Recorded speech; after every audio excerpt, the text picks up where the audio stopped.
Et du coup, tu restes sur le chat, Mario, pour vérifier s'il y a des gens qui parlent. Ouais, c'est bon. Il y a Philippe qui a dit salut. Et donc on est en direct, Cool. normalement. Donc bonjour à tous. S'il y a des gens qui sont sur le stream et qui ne sont pas en vocal avec nous, merci de nous dire si le son est bon, s'il n'y a pas de problème, voilà, de nous prévenir. Et voilà, après je sais pas qui va prendre la parole en premier. Bienvenue à tous et puis on va commencer. On va commencer avec les trucs un petit peu classiques. Sur du coup notre année 2019, on est à 130 adhésions. Alors il y avait les adhésions au début à 5 euros puis qui sont passées à 10 euros à cause de l'augmentation du WCA, ce qui nous fait un total de 1,60 € d'adhésion.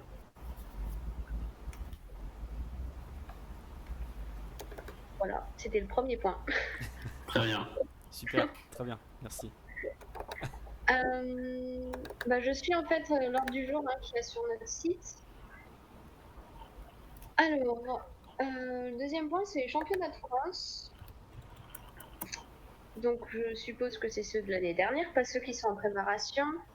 C'est les championnats de France, on avait fait des frais d'inscription à 10 euros. Et au final, grâce aux ventes des t-shirts en rab, grâce aux éco-cups vendus, grâce aux dons, lors de l'inscription, on a été en bénéfice de 460 € sur ces championnats de France. Sinon, notre budget était à l'équilibre sans ces ventes.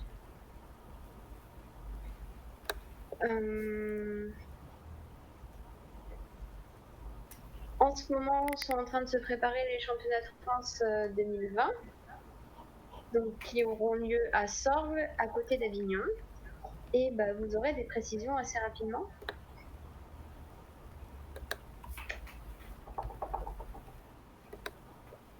Je me sens un petit peu toute seule. On n'a rien d'autre à rajouter en même temps. Ok.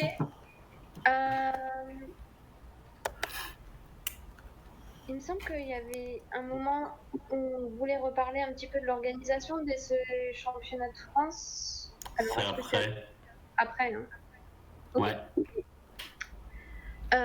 Donc, les aides aux compétitions pour cette année. Alors, on a eu moins de demandes d'assurance pour les salles. On est quand même 3, 6, 7, 8 demandes pour assurer les salles. Donc, ça, il n'y a aucun souci. Hein. La Maïf est gentille. Pour les aides financières aux compétitions,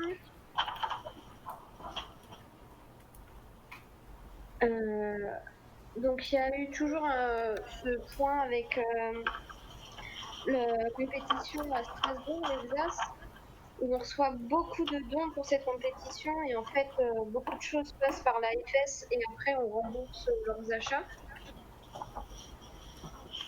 Autrement, l'AFS a bien sûr aidé au championnat de France. Tous les achats sont passés par le compte de l'AFS. Mais sinon, on n'a pas fourni d'argent à d'autres compétitions sur l'année 2019. Le matériel, donc il y a eu au total 25 compétitions. Et à part celle de M, qui n'est pas vraiment en France apparemment, il y a toujours eu le matos de l'association française. On arrive à faire tourner un petit peu nos 3 valises. Voilà. Ok, super. C'est qui tape sur son... Ah, c'est toi, Jules? C'était moi. Ouais. Pour dire à Hippo que s'il avait des questions, il pouvait les poser. Yes. N'hésite pas à te muter quand tu parles pas pour éviter... Oui. Ok. Du coup, moi, la question que je voulais poser, c'est est-ce que tu peux rappeler pourquoi, au niveau de l'Alsace, on passe par l'AFS pour des trucs qui ne sont pas directement des subventions de l'AFS aux compétitions? C'est quoi? Qu'est-ce qui fait que c'est nécessaire de passer par nous? Alors. Parce que ça fait un don. Parce que Ouais, du en coup, fait, ça fait comme s'ils nous faisaient un don, et donc c'est plus avantageux que de directement filer l'argent. Et par exemple, les 1000 euros qu'ils ont reçus de Otakos, je pense que si c'était un virement dans un compte privé, Otakos n'aurait pas du tout été chaud. Mais on les a Que, pas reçus les 1000. de quoi Otakos, ils ont pas juste acheté les t-shirts directement. Non, non, non, non, on a reçu sur le compte bancaire 1000 euros de Otakos. Ok, je vais pas souvenir. T'avais pas encore les codes. C'est cool. Ok, merci. Et par contre, du coup, un point dont on avait un petit peu discuté, c'était que avec le système des dues, on gagne un peu plus d'argent maintenant par compétition, alors qu'avant on était globalement à équilibre entre les gens entre les non-adhérents et les adhérents. L'argent des non-adhérents servait à payer les dues des adhérents globalement. Là, on a un petit peu plus, donc on peut peut-être envisager par exemple, de rembourser les impressions par exemple, ou faire des choses comme ça pour l'organisation de compétition. Ouais, on pensait créer une sorte de forfait selon le nombre de participants, le nombre d'épreuves, faire un forfait impression. On pourrait aussi rembourser plus quand il y a du FM parce que ça fait des impressions supplémentaires. Enfin, voilà. Yes, ça paraît intéressant pour moi effectivement de constater qu'on a un petit plus quelque part et de dire directement où est-ce qu'on peut l'utiliser pour les gens qui organisent des compétitions, ça paraît bien. Vu que c'est directement proportionnel au nombre d'inscrits finalement. C'est pas directement proportionnel au nombre d'inscrits, parce qu'il y a des compètes avec beaucoup de gens, mais beaucoup d'adhérents. Oui, pardon. Toutes les compètes de vieux, entre guillemets, genre Nantes l'année dernière, ou des choses comme ça, ou le flip. Alors qu'on a des compètes comme Paris cette année, où il y a beaucoup plus de non-adhérents, et qui rapportent beaucoup plus d'argent. Mais on a les chiffres. On peut avoir les chiffres par compétition, je vais les chercher.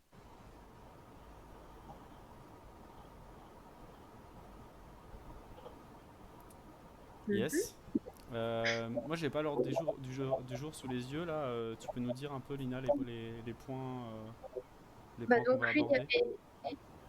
Là, le prochain point, c'était les dues de la WCA qui ont augmenté de 50 centimes à 1 euro dans notre zone. C'est aussi pour ça qu'on a, nous, également doublé par rapport à l'adhésion à l'AFS. Et quand on organise une compétition avec l'AFS, on demande 2 euros à ceux qui sont ni nouveaux ni non adhérents. Voilà les changements, mais on avait évoqué ça par mail et on avait demandé un petit retour des gens avant d'augmenter. Et puis, les personnes qui ont répondu étaient plutôt d'accord.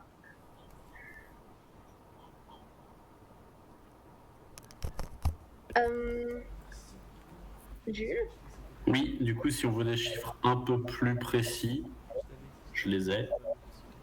Rapidement. Alors, ouais. Donc, toc. Du coup, je sais pas si ça va être mon écran qu'on va voir au stream ou si c'est les 9.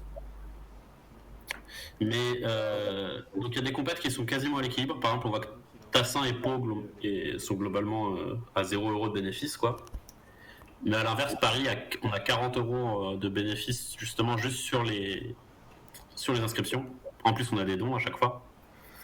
Donc on voit que, en gros, sur toute la première compète du début d'année, on est toujours un peu en négatif.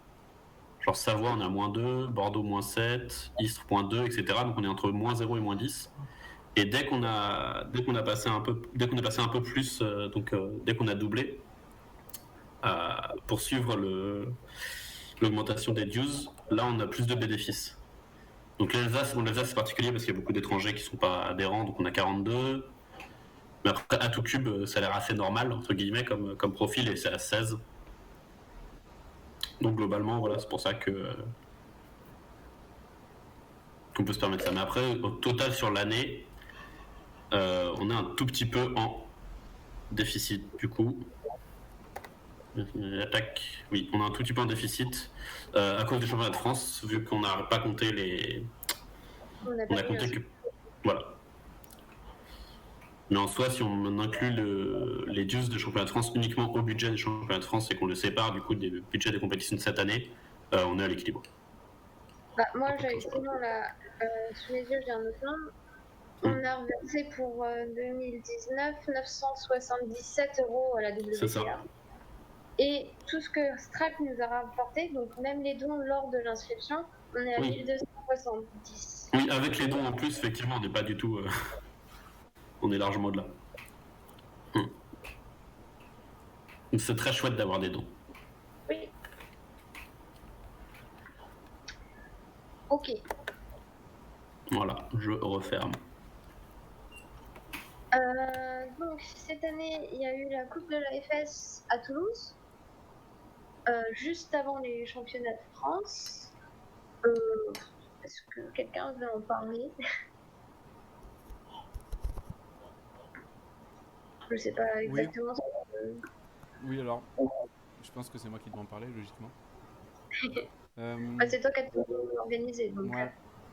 Alors, à ce propos, on n'a jamais fait de débrief vraiment propre, mais j'ai le sentiment, alors je sais pas trop, il faudrait demander aux gens qui sont venus ce qu'ils en ont pensé, mais je pense que en termes de com pour l'association, ce qui était un peu l'idée, si vous voulez, de faire cette compétition un peu spéciale, c'est d'avoir un peu de com, d'avoir un peu de public qu'on n'a pas d'habitude. On a quand même fait cette super vidéo là de la démonstration sur scène, donc à la fois la démonstration sur place était bien, puis la vidéo est bien aussi. Je pense que elle peut servir même dans l'avenir encore à quand vous voulez montrer à quelqu'un un truc un peu spectaculaire, c'est plus sympa qu'une seule personne qui solve avec les relais. Donc je pense qu'il y a eu ce côté-là qui a été assez positif, mais qu'on n'a pas trop pu mesurer. Et notamment, si on peut pas trop le mesurer, c'est aussi parce qu'on n'a pas refait de compétition dans ce coin. À Toulouse, il faudrait voir si on refait une compétition à Toulouse. Est-ce que tous les Toulousains qui nous ont vus vont vouloir venir participer à la compétition? Mais après, à part ça, je pense que c'était surtout un bon week-end pour les gens qui ont été invités, quoi. Franchement, je pense qu'il faut le dire, c'était cool. Faudra après demander à chacun, mais je crois que ça n'a pas eu vraiment d'impact sur la motivation, comme quand on avait créé la coupe de la FS il y a plusieurs années, de motiver tous les cubeurs à vouloir se qualifier, etc. Je crois que là, c'était plutôt un week-end un peu speed parce que certains sont venus de loin, mais on a bien profité, on s'est bien amusé entre les membres les plus investis dans la communauté en fait. Donc c'est comme ça que je le vois. Si quelqu'un d'autre veut bien me donner son avis extérieur, mais pas beaucoup plus que ça et pas forcément à l'avenir à reproduire tel quel.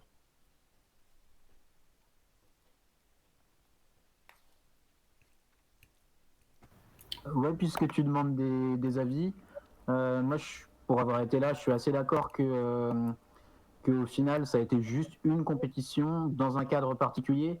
Mais ce qui a joué, c'est aussi tout le délai et le temps que ça a mis à se mettre en place, malgré toutes les bonnes volontés de ta part et puis d'Arthur aussi, avec le festival et toutes les galères qui sont allées avec. Si ça avait été annoncé beaucoup plus longtemps en avance et que les gens avaient vraiment pu faire cette démarche de faire des compétitions pour se qualifier, ça aurait peut-être été différent.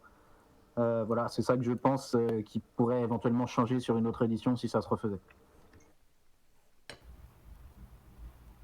Bah après, dans l'idée, si on garde le top 8, les gens n'auraient pas été fondamentalement différents, je pense. Il y aura peut-être eu quelques variations, mais ça aurait été globalement les mêmes 8 personnes, quoi. Disons que la hype aurait peut-être juste été un petit peu supérieure. Oui, c'est vrai que vu comme ça, ouais, c'est vrai que là, ça faisait un petit peu plus l'événement qu'on organise, alors que les 8 sont déjà globalement connus. C'est vrai qu'effectivement, mais bon, on n'a pas eu trop le choix, quoi. C'est un peu la galère. C'est pour ça que pour moi, au lieu de tourner comme une espèce d'autre événement en plus du championnat de France dans l'année, ça a tourné plus comme une sorte d'événement récompense pour les gens les plus investis, à la fois dans l'orga de l'association et dans la performance en compétition au 3-3. On va dire ces deux poules de gens qui ont été invités et qui ont profité un peu du week-end. Après, la compétition a été ni exceptionnelle, ni pourrie en termes de. Le cadre était correct, c'était pas mal. Mais voilà, donc c'est pas devenu le truc notable qu'on aurait espéré quand on l'organisait. Et c'est vrai qu'Hippolyte a dit en grande partie pourquoi. C'est le fait qu'on n'a pas pu l'annoncer parce que rien n'était sûr, puis ça a été annulé, puis déplacé, etc. Donc finalement, bon, je pense qu'on a fait voilà, un événement sympa pour les gens investis et basta. Et si on le refait, on essaiera de le faire mieux, mais c'est rien de sûr. Surtout que eux ont eu des gros soucis puisque ils savent même pas s'ils referont des salons, etc. parce que ça n'a pas fonctionné pour eux. Oui, donc pour l'instant, ce qu'on peut dire aux gens, c'est qu'en 2020, il n'y a pas de coupe de l'AFS qui est prévue à ce jour. Par contre, je veux rajouter un truc. J'ai pas pensé à le dire. C'est que ça a eu un impact sur la connaissance que ce genre de salons ont de notre association, de notre existence. On est passé de jamais quelqu'un nous a proposé de faire un truc dans un salon geek à on a eu plusieurs contacts pour faire des interventions, animations ou compétitions dans des salons de ce type. Donc Oui. type geek, univers japonais, etc. Dont certaines pour lesquelles on n'a pas encore répondu.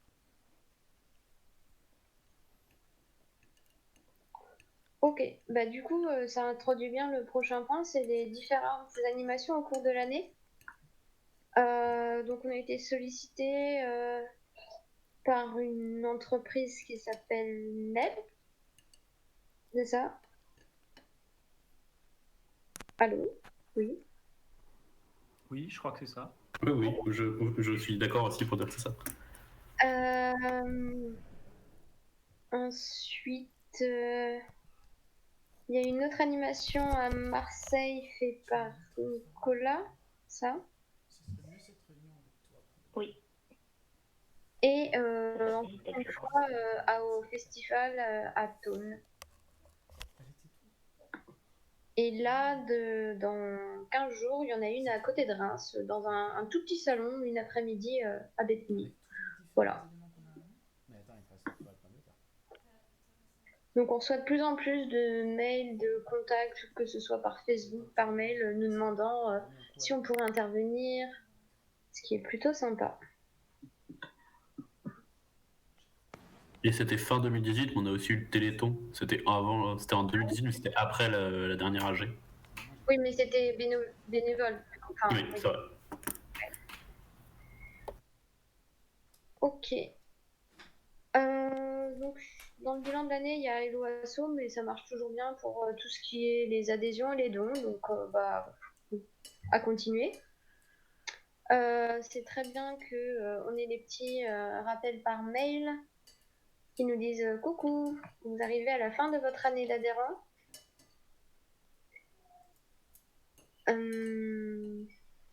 Voilà. Des choses à rajouter sur Hello Asso? Très bien. Ouais, si. Vite fait, bah en fait, un des trucs qu'il faudrait qu'on fasse sur le site, c'est un peu en lien avec le point d'après, et qu'on voulait faire depuis longtemps, mais personne ne s'est penché vraiment dessus, c'est d'importer automatiquement les adhésions. Actuellement, c'est importé tout le temps à la main. 99% du temps par mois, ça va parce que je suis sur un PC, mais voilà. Bon, après, ça va être géré entre nous. Oui, bien sûr. Philippe veut parler, je pense qu'il peut. Ouais, alors du coup, c'est dans la liste de choses à faire, longue comme le bras, qui s'étend entre le site de la WCA et le site de l'AFS. Mais ouais, faut le faire, ouais. Il y a une API sur Hello Asso, il faut taper dedans et puis faire une tâche qui récupère ça. Donc c'est techniquement faisable, hein, faut juste le faire. Très bien. Ok, après, bah, du coup, oui, ça enchaîne. Juste une petite chose. Il y a un utilisateur du nom de Rosolar qui vient de faire un don de 20 € à l'AFS par le stream, ce qui est très rare. On n'a pas souvent des dons par le stream, parce que la dernière fois, c'était l'année dernière. Il y avait plusieurs personnes qu'on avait fait pendant le championnat de France et en fin d'année, je sais plus quelle autre compétition on avait streamé, mais on n'en a pas. En fait, par le stream, on n'en avait pas eu en 2019 encore. Donc merci pour ce don. Et c'est vrai qu'on l'a peut-être pas assez dit quand on a fait des streams. Notamment, le stream qui a bien marché cette année, c'était le stream du championnat de France, qui était vraiment super. On n'a pas assez dit qu'il pouvait y avoir des dons par le stream, etc. Et le système fonctionne encore, la preuve, on vient de recevoir. Voilà. Super. Donc, il y a toujours notre site internet qui, nous, en tant qu'organisateurs de compétition ou délégués, ça nous sert bien pour gérer justement qui doit payer ou pas les dues. lors des inscriptions. Facebook, alors c'est plutôt Mario qui gère Facebook. Mais je pense que niveau communication, message privé, il y en a de plus en plus. Ouais, je peux faire un point si tu veux. Bon, juste que c'est un moyen qui marche plutôt bien. À continuer. Après,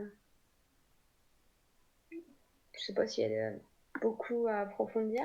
Non, mais après, je disais juste, je peux faire un petit point Facebook rapide si vous voulez. J'ai noté les chiffres. Voilà, Bon, je sais pas vas-y. si c'est maintenant ou tout à l'heure, dis-moi. Ok, vas-y. Donc, ouais, rapidement, j'ai noté les chiffres. J'ai retrouvé le fichier que j'avais l'année dernière. Donc, j'ai la progression sur les gens qui suivent la page. Donc, 490 il y a 2 ans, 640 l'année dernière et 782 cette année, maintenant, à l'heure où on parle. Et puis après, juste rapidement, ce qui marche vraiment bien depuis qu'on l'a mis en place, c'est les posts pour les records, les photos de records. Parce que finalement, quand on annonce des résultats de compétition ou des compétitions à venir, il y a beaucoup moins de réactions, les gens ils ne réagissent pas, ils ne partagent pas, etc. Donc ce qui marche bien, c'est les photos. Et donc pour donner un ordre d'idée, voilà, l'année dernière, on avait eu quelques fois plus de 700 personnes qui avaient réagi ou liké des photos. Et là, cette année, c'est arrivé encore. Il y a eu 2, 3, 4, 5 fois plus de 700 personnes. On a eu jusqu'à le plus qu'on a eu, c'est 2300 likes pour la photo avec, au Paris Open, avec les 3 personnes qui avaient fait des records. Je sais plus qui y avait sur la photo. Il y avait peut-être Abdi, peut-être John, John, je crois. je sais plus qui c'était. Voilà, Et le troisième qui va nous en vouloir, c'est Thibaut. et sinon, il y avait voilà, 1300 réactions sur la photo de Juliette pour le record d'Europe. Voilà, Ouais. donc rapidement pour dire que c'est ça qui marche toujours le plus, donc on peut continuer ça. Et voilà, après, comme on a rajouté l'aspect avec Delphine, l'aspect Instagram, je pense que sur Facebook, vu comme Facebook est utilisé de nos jours, il pas forcément la peine de pousser plus là-dessus. Voilà. Ouais. Donc, continuer comme ça. Donc oui, la nouveauté cette année, c'était le compte Instagram. Alors, je pense que c'est encore timide pour le moment, mais ça fait toujours plaisir d'avoir les actualités dessus. Pauline, est-ce que tu veux dire un petit quelque chose?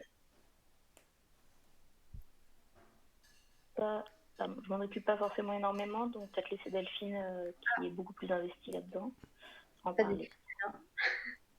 Ouais, au niveau d'Instagram, ce qui est sympa, c'est les stories en compète. Après, ouais, les posts, c'est plutôt pour l'annonce des compétitions et les records. Après, ouais, il y a pas mal de. Il n'y a pas trop de réactions non plus, mais ça commence. Donc, ouais, je crois. En parlant de l'annonce des compétitions, ce que j'aime bien aussi maintenant, c'est que bah, les adhérents reçoivent un petit mail quand une compétition est annoncée. Ça, c'est top.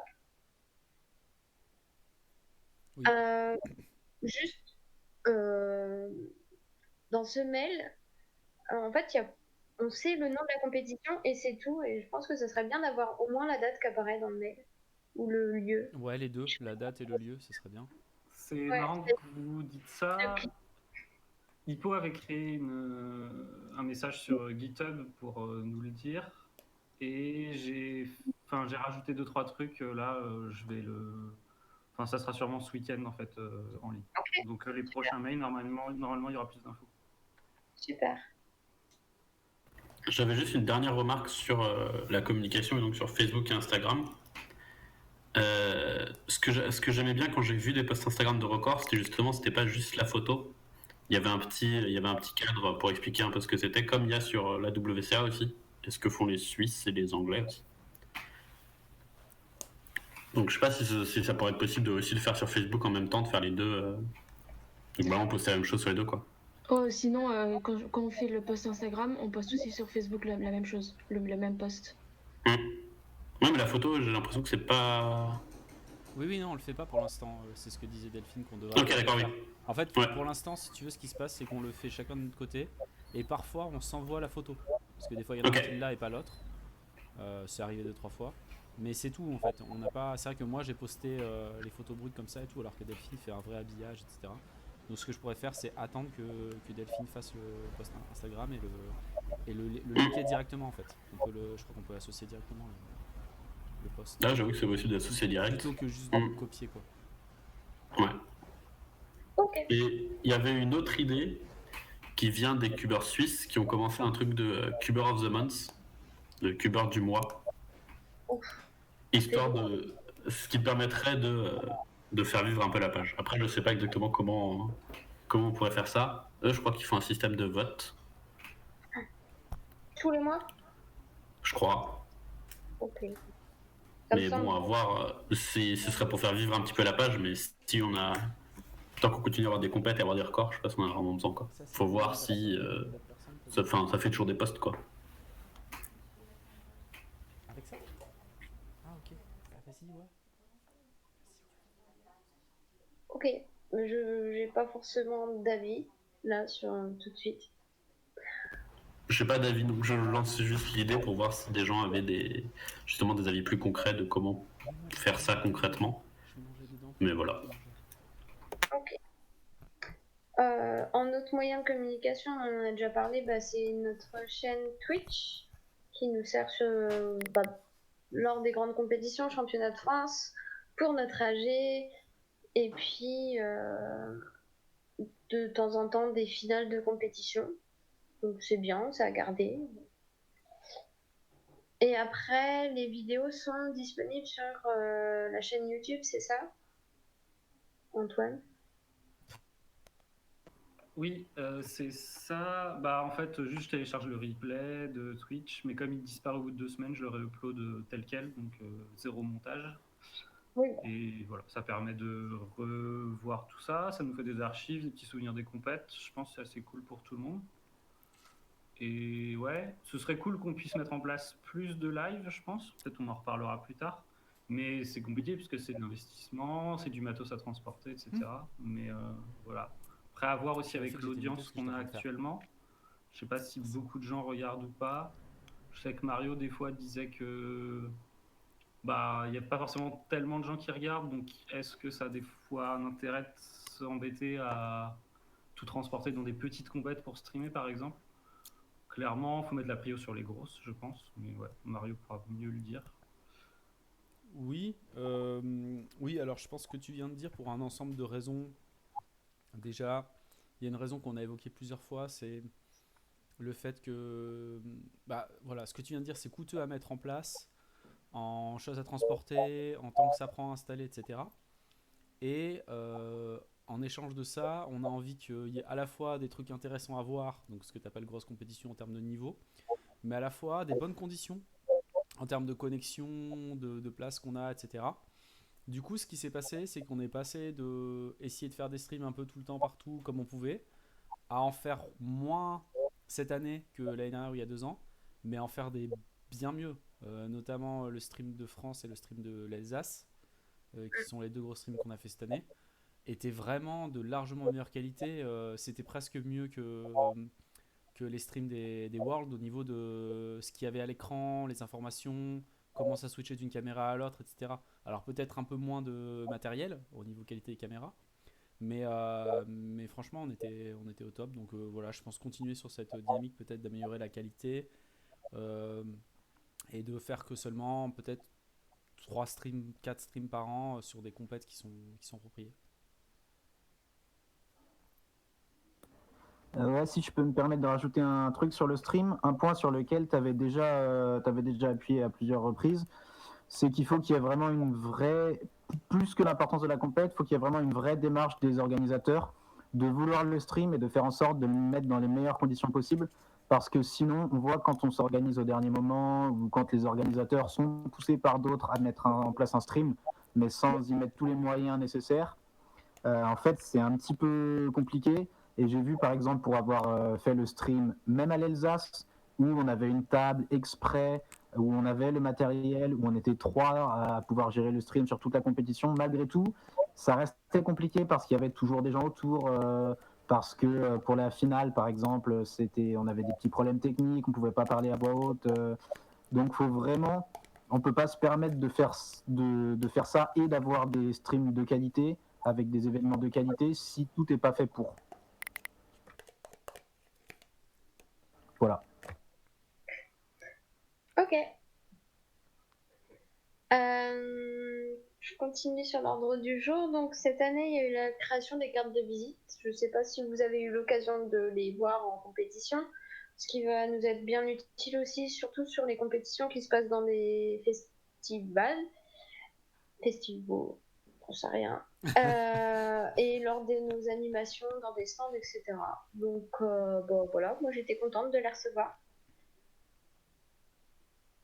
Merci à Delphine, du coup. Oui, merci à Delphine qui a fait le graphisme très joli. Bilan matériel. Actuellement, là, on tourne avec 3 valises qui se répartissent, qui bougent. Bon, c'est toujours un petit peu galère à gérer. Alors la question, est-ce qu'il faudrait réinvestir encore et avoir une 4e valise qui se balade dans la France ?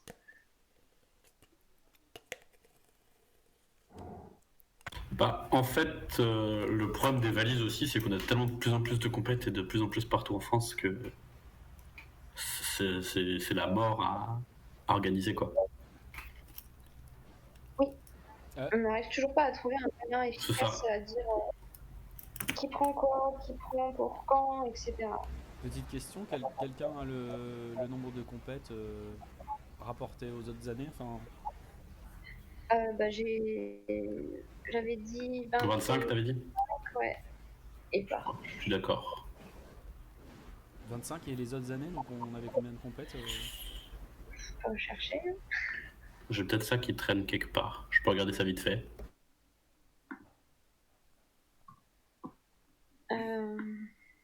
2018. Ah, c'est En pas 2000... juste... ouais. 2018, 23. Ok.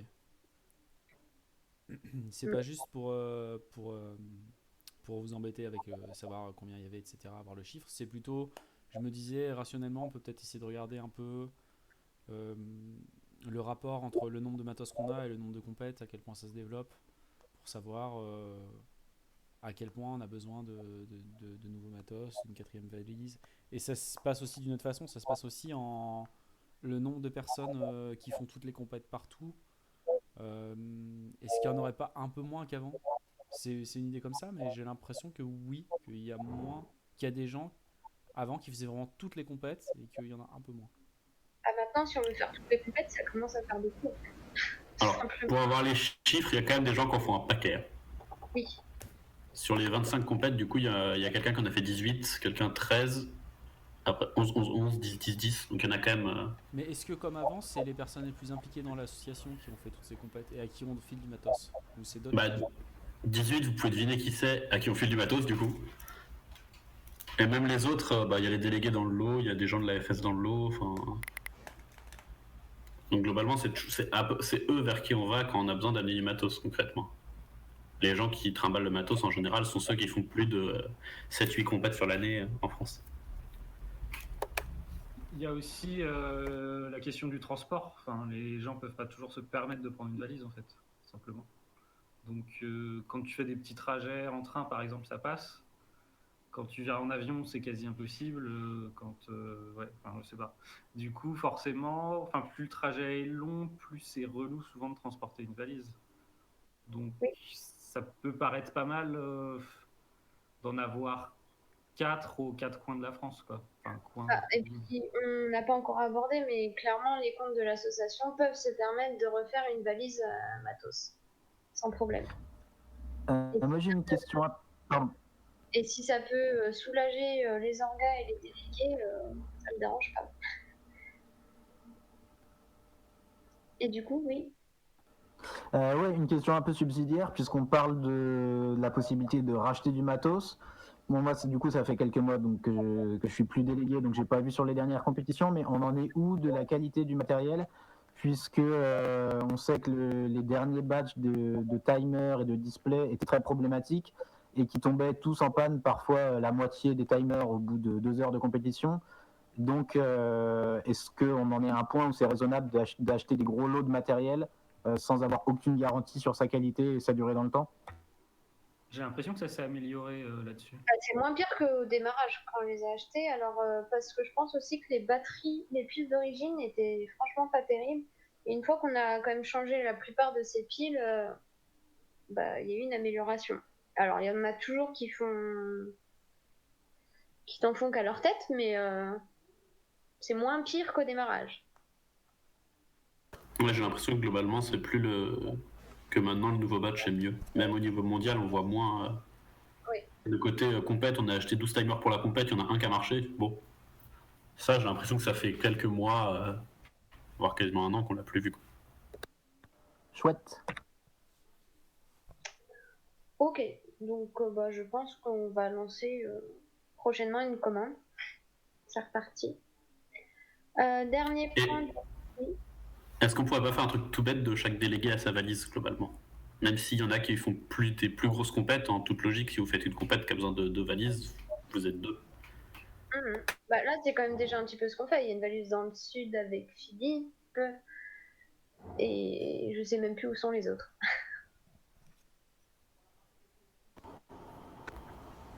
Il y en a une chez Clément Cherblanc, non? On va citer pour Barbie. Je sais plus. Ouais. Ouais. Et du coup pour Eugene avec, au passage.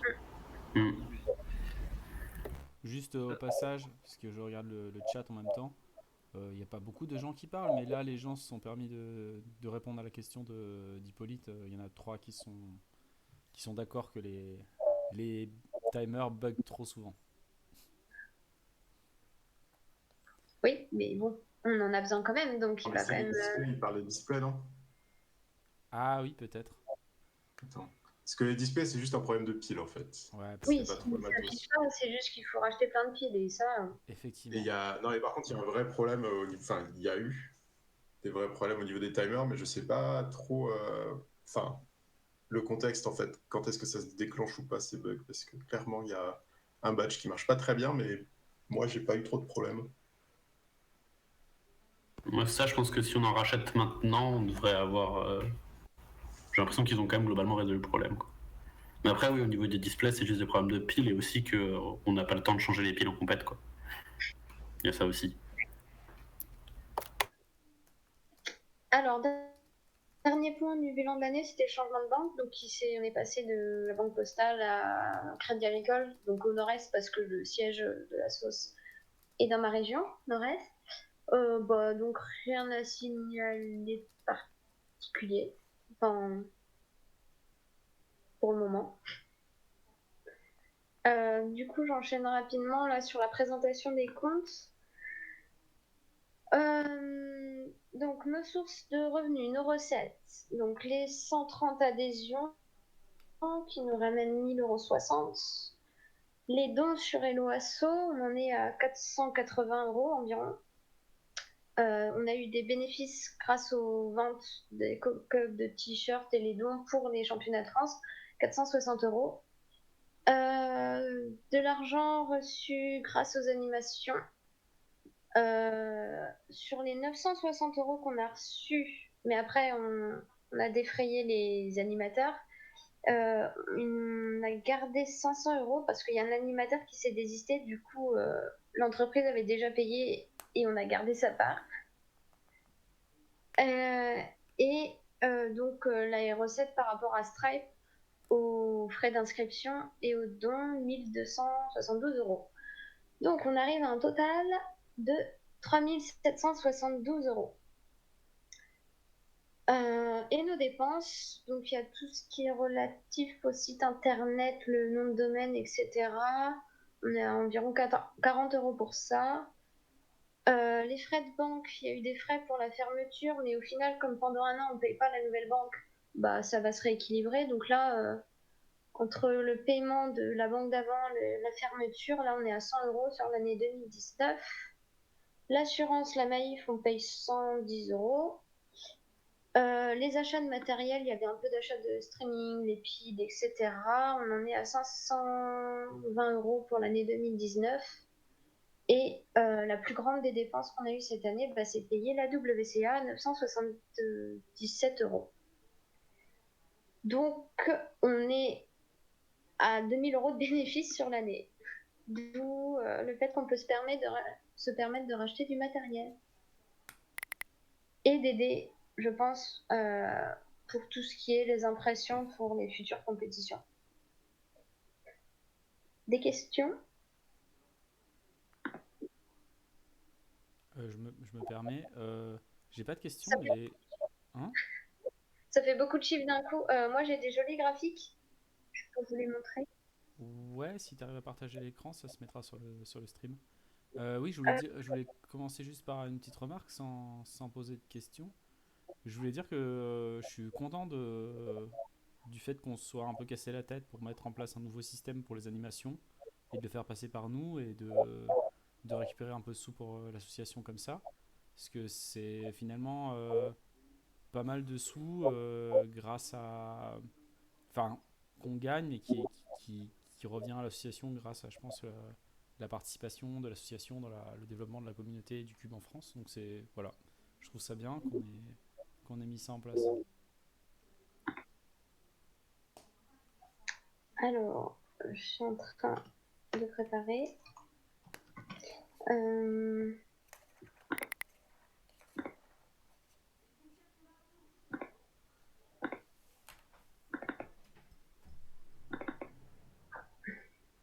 alors, il faut que j'arrive à partager mon écran, c'est ça? Hop. Alors,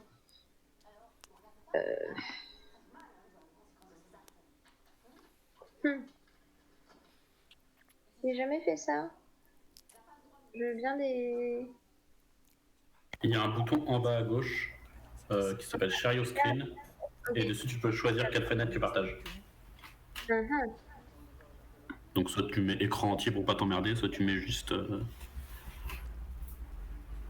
ton tableau. Donc ça, c'est bien ça? C'est nickel. Ok. Donc voilà, en gros, alors après, il n'y a pas tous les détails, par exemple. Il y a eu tous les virements de l'Alsace, c'était 4000 euros de dons. Et au final, sur ces 4000 euros, bah, il y a 3900 euros qui ont été pour la compétition, les récompenses, les t-shirts. Et au final, la sauce a récupéré 100 euros de dons qui ont été dans Hello Asso. Donc je ne l'ai pas fait apparaître, sinon ça fait des gros déséquilibres pour une seule compète. Oui, juste, il y a quelqu'un qui repose des questions par rapport aux dépenses sur le Twitch. Bon, je pense que tu as un peu répondu, mais je sais pas si tu veux repréciser. J'ai pas le... C'est quoi les remarques? Alors, je te lis. Il y a quelqu'un qui nous demande l'argent permet de faire quoi à l'association et qui dit ce serait bien d'avoir des infos sur Hello Asso sur le site de l'AFS pour l'argent récolté. Donc, j'imagine pour bien être. Pour bien savoir à quoi sert l'argent qui est donné par les gens, au final, quel besoin en a l'association, j'imagine. Ok, bah là en voyant les graphiques, on a une partie des dépenses qui apparaît, donc où va l'argent.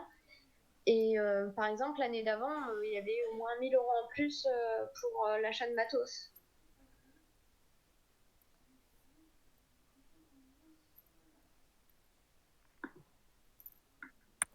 Oui, donc c'est des choses qu'on a beaucoup dit dans le passé, donc on n'a pas forcément euh, pensé à les répéter dans la réunion d'aujourd'hui. Mais c'est principalement donc les deux grosses dépenses, c'est achat de matériel et règlement des WCA DUS. Donc les WCA DUS, c'est l'argent que la WCA demande à chaque compétition par compétiteur euh, de régler. Donc c'est de l'argent qui est dû par l'organisateur d'une compétition à la WCA par compétiteur. Et ça, c'est pour faire fonctionner la WCA, donc ça va au-dessus, l'association mondiale. Et donc nous, en fait, on fait l'intermédiaire entre les organisateurs de compétition et la WCA, en tant qu'association française, sur ça. Et l'achat de matériel, c'est principalement le renouvellement des chronomètres à la main, des piles, des displays, des piles de displays, des plein d'autres petites, des stylos, plein de petites choses qui vont avec. Et puis un peu de dépenses aussi pour l'achat de matériel pour les streams. Donc il y a eu quelques micros, quelques caméras d'acheter depuis 2 ans. Voilà. Je pense qu'on peut. Pardon. Pardon, vas-y. Donc je disais, je pense qu'on peut préciser aussi que d'une certaine manière, plus on a d'argent, plus on en dépense, dans le sens où l'AFS peut subventionner des compétitions. Pour certaines compétitions, par exemple, il y a des frais pour louer des salles. Et donc des fois, ces compétitions ne peuvent se faire que si l'AFS peut payer. Donc c'est-à-dire que plus l'AFS va avoir d'argent, plus elle va pouvoir permettre à ce genre de compétition d'avoir lieu, éventuellement à des compétitions déjà existantes d'avoir lieu dans des meilleures salles. Donc voilà, dans tous les cas, il n'y a rien qui est détourné et tout est toujours réinvesti, 100% de la communauté, bien sûr.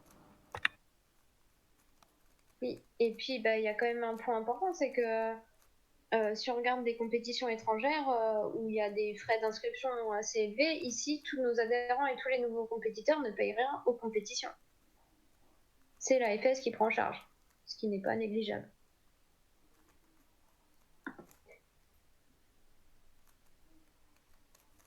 Ok. Le prochain point qui s'intitule le futur du bureau.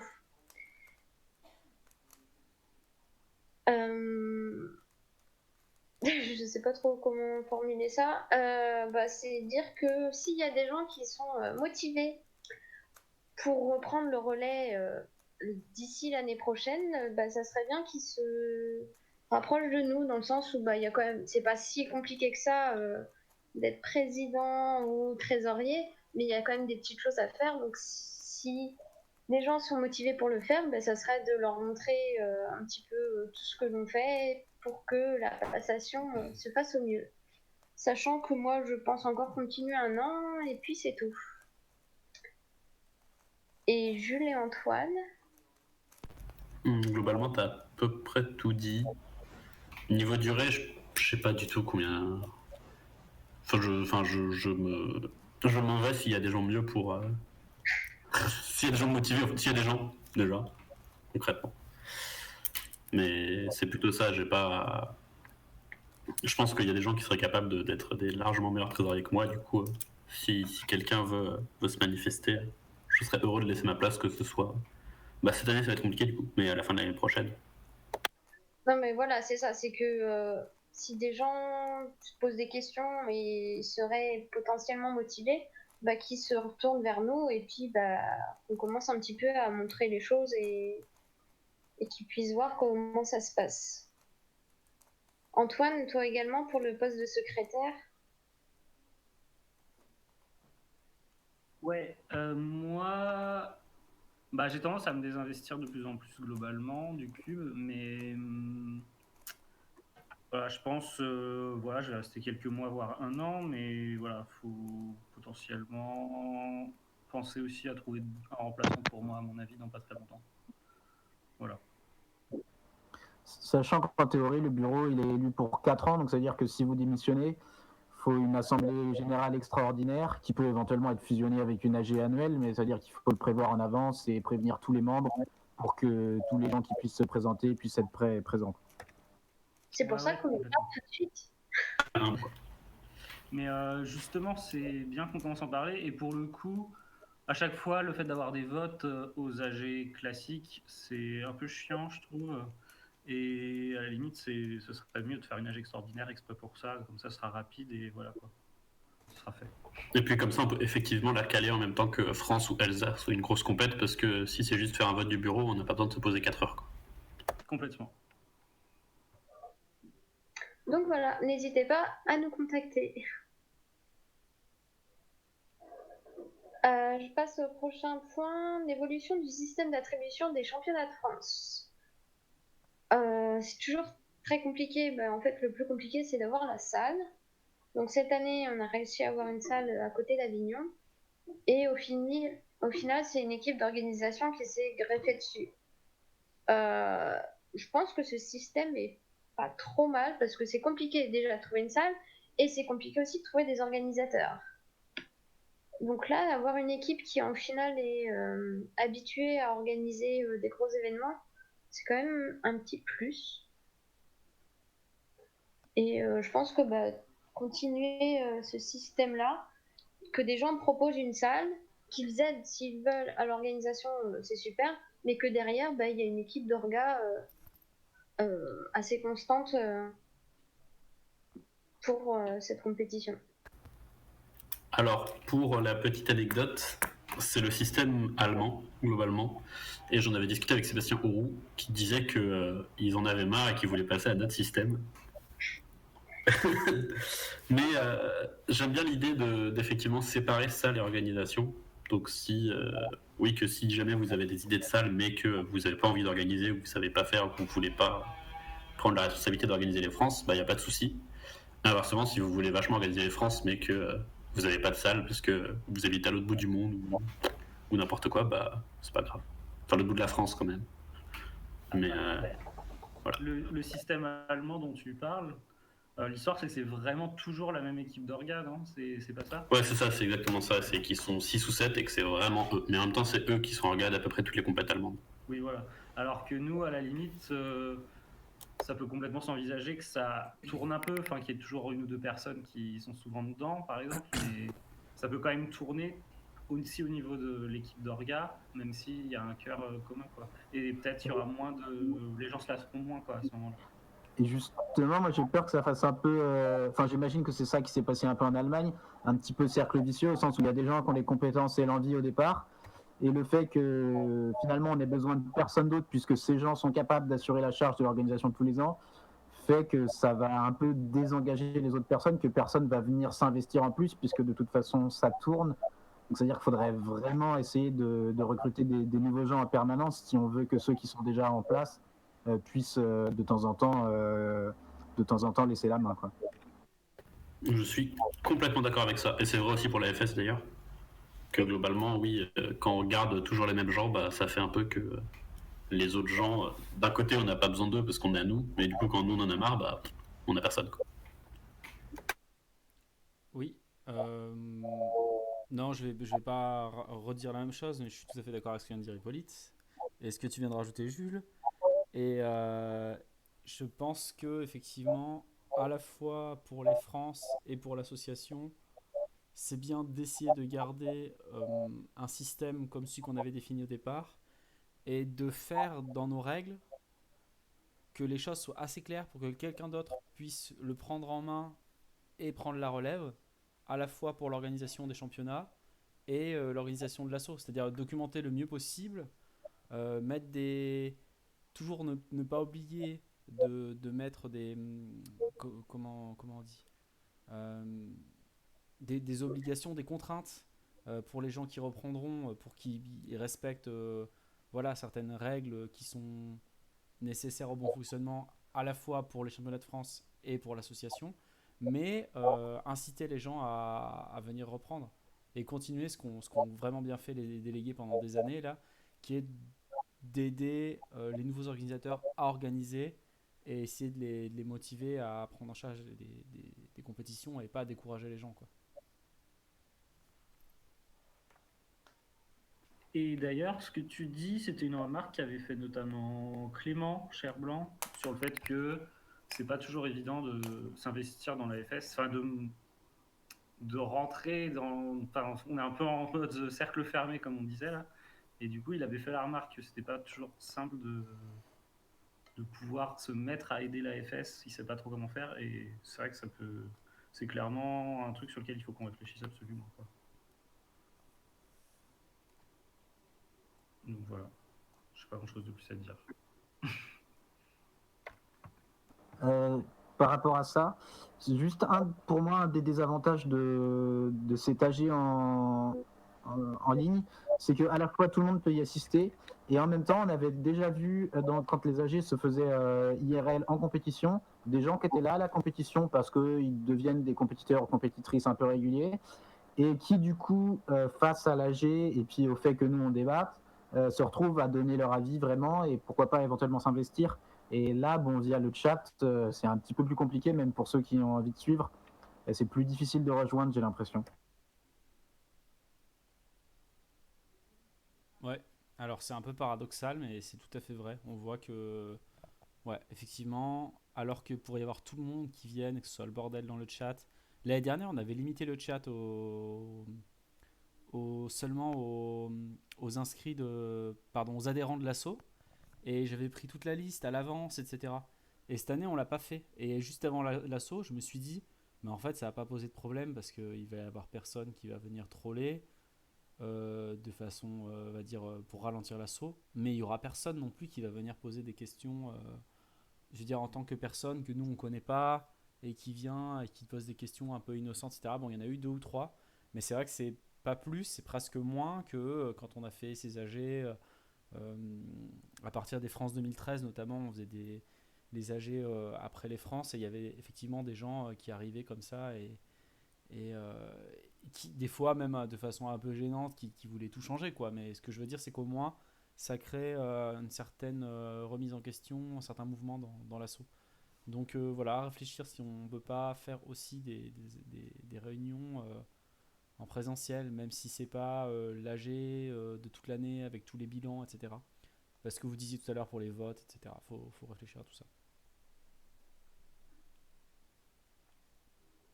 Alors, c'était déjà effectivement quelque chose qu'on avait dû dire il y a quelques années, je sais pas quand exactement, que le système d'une AG par an qui dure 1000 heures, bah c'est pas fou, et en vrai ce serait quand même effectivement pas mal de pouvoir faire des réunions un peu plus qu'une par an pour pouvoir la faire en vrai. Donc se caler un petit peu de temps pour faire une espèce de question-réponse, enfin ouais, ça pourrait être des questions-réponses du coup à l'AG ou dire, enfin à la FS, ou dire oui, aujourd'hui on va parler de tel point. Donc comme ça on pourrait caler une demi-heure ou 3/4 d'heure aux France, une demi-heure, 3/4 d'heure à l'Alsace, un moment en Champagne, etc. Aux grosses compétitions, quoi. Ça pourrait permettre de discuter en vrai.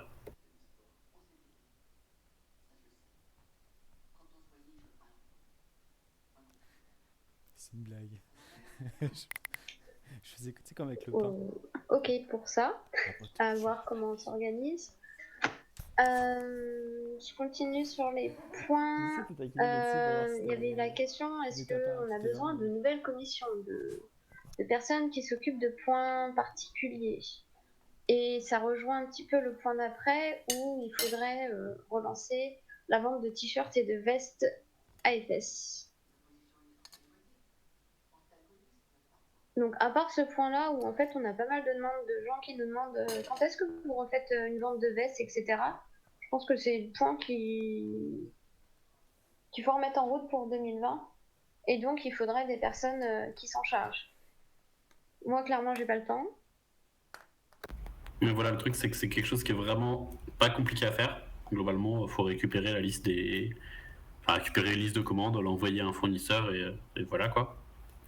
C'est pas très compliqué. Par contre, effectivement, l'erreur qu'on avait fait, c'était que les 2 années d'avant, donc on avait eu une commission avec Valentin Hoffman, Kevin Cagnon et moi, avant le championnat du monde. Donc là, ça s'était passé pas trop mal. Et l'année d'après, je l'avais refait à l'occasion des championnats du monde à Lyon. En fait, j'avais pas eu le temps du tout de faire ça proprement, c'était un peu la galère. Et du coup, il faut vraiment que ce soit quelqu'un qui fasse que ça, en fait. Qui ait pas d'autres obligations à côté qui peuvent prendre du temps et qui peuvent paraître plus importantes que les t-shirts. C'est ça le problème. Ouais. Déjà, je vais corriger un truc, c'est le championnat de France à Lyon, pas du monde. On va pas le faire tous les ans non plus. Mais ouais. C'était 2 éditions séparées, c'était 2017 et 2018 du coup. Ah, les 2 années. Mais oui. Mais bah déjà, Delphine a pas mal d'idées pour ça. Et alors, je sais pas si elle a vraiment du temps pour beaucoup s'en occuper, mais déjà, elle peut nous dire ça. Et puis... Ouais, moi, je pourrais le faire, mais je pense qu'il me faudrait de l'aide de 2-3 personnes en plus. Je dirais. Et, ouais. Après, j'avais proposé de le faire pendant toutes les compétitions, mais je pense qu'on pourrait faire pendant des grandes compétitions, de sélectionner quelques compétitions. Oui. Ouais, j'aime bien cette idée de la distribution à certaines compétitions, donc les France. Bah, après, les France sont assez rapprochés de l'Alsace, donc c'est bête de faire ces deux-là, mais essayer de trouver des compétitions réparties dans l'année qui ramènent beaucoup de gens pour dire à ces moments-là, si vous commandez avant telle date, vous aurez votre veste à cette compétition-là. Oui, c'est un bon entre-deux. Après, le truc, c'est qu'il y a des gens qui peuvent aller que dans des compètes dans un coin, qui seront toujours des petites compètes, qui du coup voudraient des trucs et qui pourront pas. Enfin, des vêtements et qui pourront pas. Mais on peut faire aussi des trucs plus génériques aussi. On n'est pas obligé de faire que du custom. Et du coup, les trucs génériques, on peut les vendre n'importe où. On en a Oui, vu mais ça veut quelques-uns dire tout le temps. quelqu'un qui vienne avec toujours le stock au cas où. Bah ouais, après, voilà, faut pas se trimballer avec un gros stock, ça c'est sûr. Mais ça, il faut ramener quelques t-shirts parce qu'en vrai, dès que tu dépasses 15-20 t-shirts, Ouais, si en plus t'as la valise de timer en plus parce que t'as eu de la place dans ta voiture, voilà, on est d'accord. Après, même sur du générique, on peut faire un système de commande où les gens ils disent bah, moi je serai à cette compète, je veux bien un t-shirt blanc en S et puis la personne la ramène. Enfin, si elle est là. C'est pas. On peut s'organiser comme ça aussi. Ça peut. Mais donc, il faut des personnes pour gérer cette gestion. C'est ça. Et donc, probablement je pas prenais la parole aussi. Je voulais aussi dire, Delphine, moi je ne m'y connais pas du tout en tout ce qui est design et tout, mais toute la partie logistique, je peux aider à gérer ça sans aucun problème. Stylé, on a un début de team. Ouais. Bah, ça c'est cool déjà. Et puis, il faudra peut-être une troisième personne. Bah, je pense qu'il ne faut pas qu'on hésite à faire un mail aux adhérents pour voir s'il y a des gens qui sont motivés pour aider à ça aussi. Ou s'il y a des gens dans le chat, allez-y, dites-le. Ouais, carrément. Cool. Ok. Donc, on continue. Alors, il y avait un point sur la communication interne, mais au final, on en a déjà parlé, c'était les mailing lists. Par exemple, à l'annonce de compétition, quand l'adhésion est arrivée à son terme. Et le point d'après, c'est comment impliquer plus de personnes. C'est toujours la grande question, parce que là encore, c'est Pauline et Delphine qui font déjà plein de choses pour la FS, qui s'impliquent encore pour le truc des t-shirts. Mais ça serait bien d'avoir des nouvelles personnes. Ouais, mais c'est aussi biaisé par le fait que dans les gens qui parlent là, forcément, on invite les gens qui sont déjà investis. Donc forcément, c'est eux qui vont se reproposer. Oui, mais donc c'est lors de compète, comment faire pour faire de la pub et faire venir des personnes dans l'association en tant que membre actif. Ouais, complètement. Et les mailing lists, on les a sous-utilisés aussi. Oui. Très clairement, on n'a pas fait l'effort de vraiment les lancer. On les a créés et on n'a pas fait trop l'effort de lancer quelque chose. En fait, on pourrait lancer des sujets pour voir si ça prend, quoi, par exemple. Je sais pas trop comment, mais enfin là, le sujet des vêtements, à la limite, voilà, si des gens ont des suggestions, on peut nous créer un sujet, une conversation. Parce qu'il y a à la fois la mailing list adhérent sur laquelle on envoie les mails et c'est juste à sens unique. Mais il y a aussi la mailing list discussion et ça peut être un bon truc pour avoir des feedbacks. Et peut-être on peut, soit pour les vêtements, soit pour d'autres trucs, en fait, soit commencer à simplement poser des questions aux gens. Hippo veut parler, pourquoi pas, vas-y. Oui, c'est pareil, toujours dans l'optique de faire s'investir des gens. Au final, on parle très très peu en compétition de l'AFS. Bon, ça fait des années qu'on le dit, qu'on essaye de... Mais au final, il n'y a pas grand-chose qui change. On fait vite fait un petit merci l'AFS en cérémonie de fermeture de compétition. Est-ce qu'on ne pourrait pas se forcer, que ce soit un ou une déléguée ou quelqu'un d'investi ou n'importe qui, à chaque compétition, une fois dans la compétition, par exemple le midi, le samedi midi, que quelqu'un fasse un petit speech de 1 minute 30 pour rappeler ce que c'est que l'AFS, à quoi servent les sous, et surtout que cette personne soit référente pendant le week-end de l'AFS, et donc de dire aux gens que si certaines personnes veulent s'investir, elles peuvent aller voir cette personne tout au long du week-end, et puis qu'ensuite on peut les guider et les aider à s'investir dans l'assaut. Enfin, n'importe quoi, mais ne serait-ce que de faire en sorte qu'il puisse y avoir un dialogue pas virtuel entre des personnes de l'AFS et les autres personnes qui seront susceptibles de s'investir à chaque compétition, et du coup qu'on passe pas à côté de personnes motivées. J'aime bien l'idée, mais donc, clairement, en tant que déléguée, je peux pas me porter référente, même si je suis présidente de la sauce. Donc oui, avoir des gens motivés. Ouais, je suis complètement d'accord, les délégués n'ont pas du tout le temps pour faire ça. Mais ouais, c'est une très bonne idée en soi. Ouais, parce qu'il y avait eu l'idée à une époque de... on avait commencé à faire ça, de faire un petit speech de l'AFS avant la finale de 3-3, donc c'est le moment où les gens écoutent le plus. Parce que samedi midi, si tous les gens sont déjà partis au tacos, voilà quoi. Il n'y aura plus grand monde pour discuter. Par contre, j'aime bien l'idée d'avoir quelqu'un qui fait référent à FS. Ça, effectivement, ça peut être vraiment pas mal. Et du coup, il faudrait faire ça en début de compétition. Donc, ouais, faut trouver un moment. Avant le premier tour de 3-3, à la rigueur, ça peut se faire. Mais si le dimanche. Et puis même, on peut le communiquer dans le mail de pré-compétition.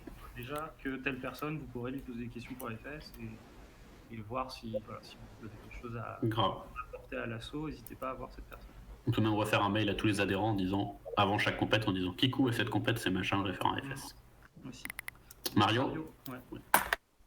Ouais, c'était juste pour dire vite fait qu'il y a eu plusieurs choses qui ont été dites dans le chat depuis tout à l'heure, dont on n'a pas parlé. Donc d'abord, il y a une personne qui a réagi quand on parlait d'association en ligne ou association en présentiel, qui a dit que peut-être en ligne c'était pas mal parce qu'il y a des gens qui sont pas à l'aise pour prendre la parole en public, qui peuvent prendre la parole dans le chat. Quelqu'un d'autre a dit ce que nous on a dit, qui était que il y a des gens que ça intéresse pas du tout, qui sont là au contraire quand on le fait en présentiel, qui arrivent là par hasard et qui vont donner leur avis. Ça c'est déjà arrivé, je me rappelle, dans des réunions dans le passé.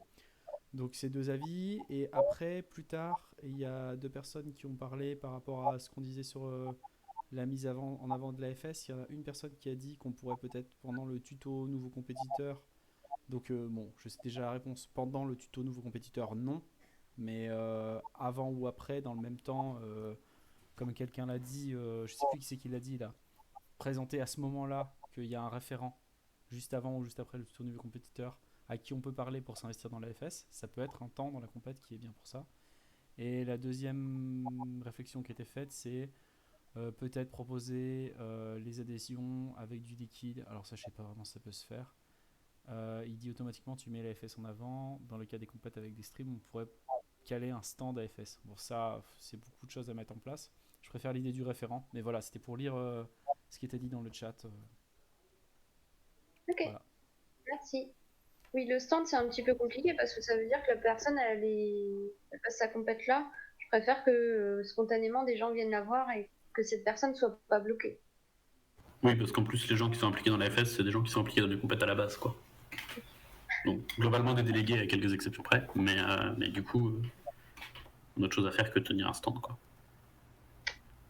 Et par contre, pour le tuto nouveau compétiteur, je sais pas si c'est le meilleur moment.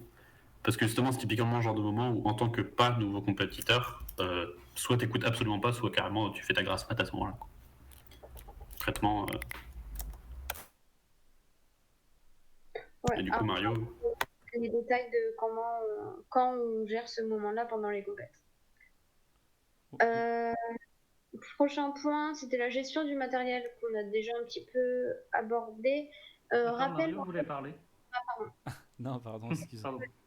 Non, c'est juste parce qu'il y a quelqu'un d'autre qui a rajouté un truc dans le chat à l'instant. Et c'est rigolo parce que ça m'a fait penser à quelque chose. La personne a dit référent peut être une bonne idée pour commencer en tant que membre actif dans la FS. Après, il a dit intéressé pour être un membre actif. Alors, je sais pas vraiment ce qui. Je pense pas que c'est ça qu'il voulait dire. Moi, je suis pas sûr. Mais ça fait penser qu'effectivement, s'il y a un rôle de référent de la FS, c'est-à-dire quelqu'un qui est censé répondre aux questions des gens sur la FS et leur dire comment faire pour s'impliquer, c'est vrai que ça, de soi, ça crée un nouveau rôle dans la FS. Et de soi, ça crée un rôle qui peut être pris par des gens qui, pour l'instant, ne s'impliquent pas, qui peuvent être référents. Et pour être référents, ils apprennent les basiques sur la FS pour pouvoir être capable de répondre aux gens. Voilà. C'est un peu méta. J'aime beaucoup. Ouais, grave. Ok. Gestion du matériel. Oui, c'était rappelé aux organisateurs que c'était pas un dû que le matériel allait tomber tout cuit à leur compétition. Mais je pense aussi que c'est en partie les délégués qui doivent checker ça avec les organisateurs.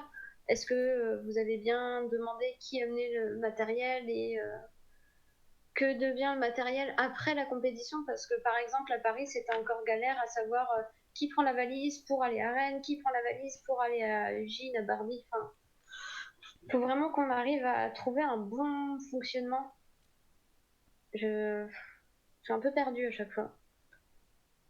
Alors j'ai une suggestion à faire si on veut vraiment faire un bon fonctionnement, mais je sais pas à quel point c'est déjà fait, mais en fait, on pourrait valider la compétition à WCA uniquement quand on sait qu'il y a la valise.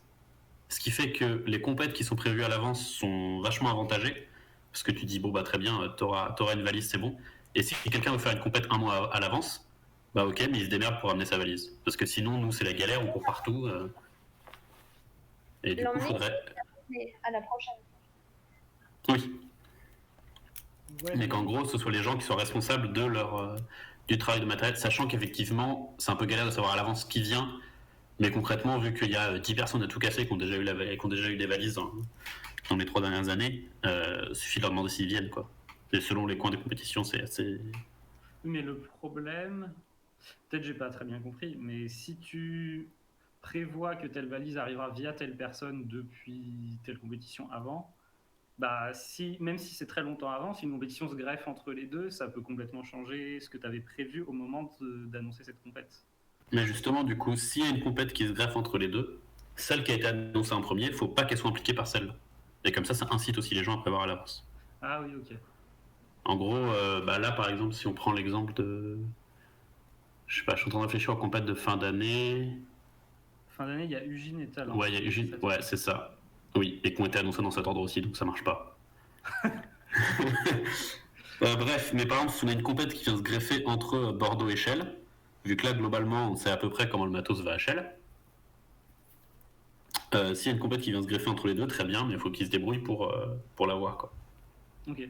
En gros, c'est un peu ça l'idée, c'est d'essayer de faire en sorte que nous, on réfléchisse moins sur le moment et quand on se rapproche d'une compète, de se dire où est-ce que va le matos à la suivante, que ce soit vraiment prévu bien à l'avance et que du coup, ce soit prévu par les organes.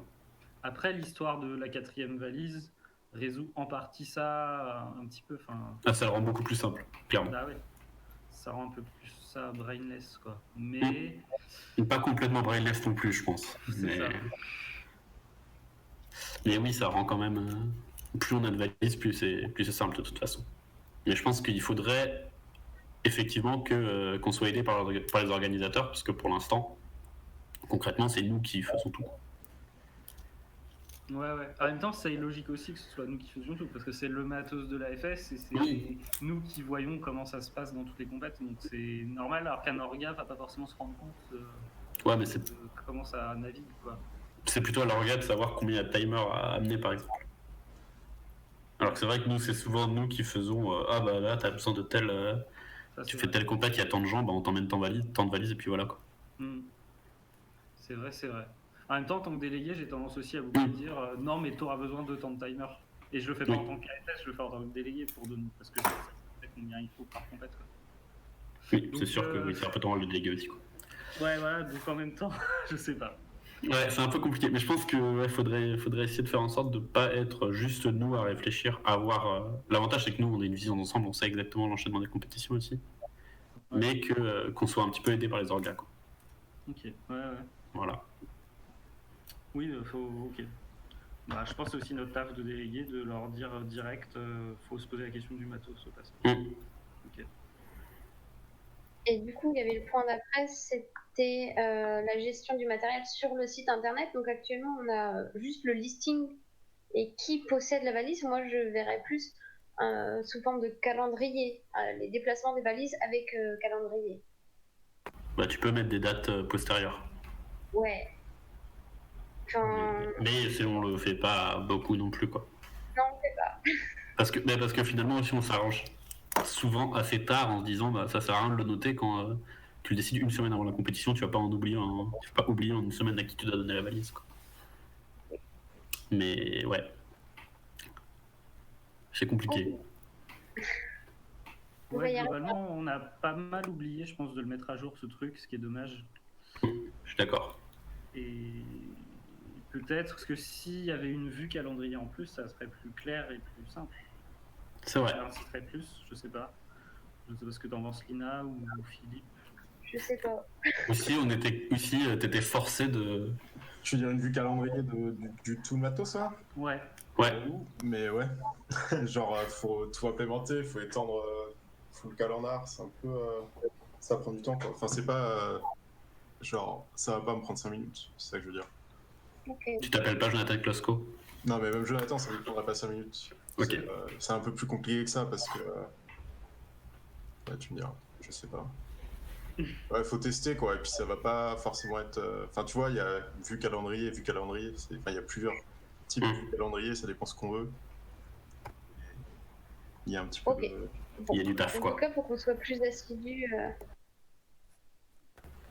de manière générale. Parce qu'il n'y aura pas un moyen de.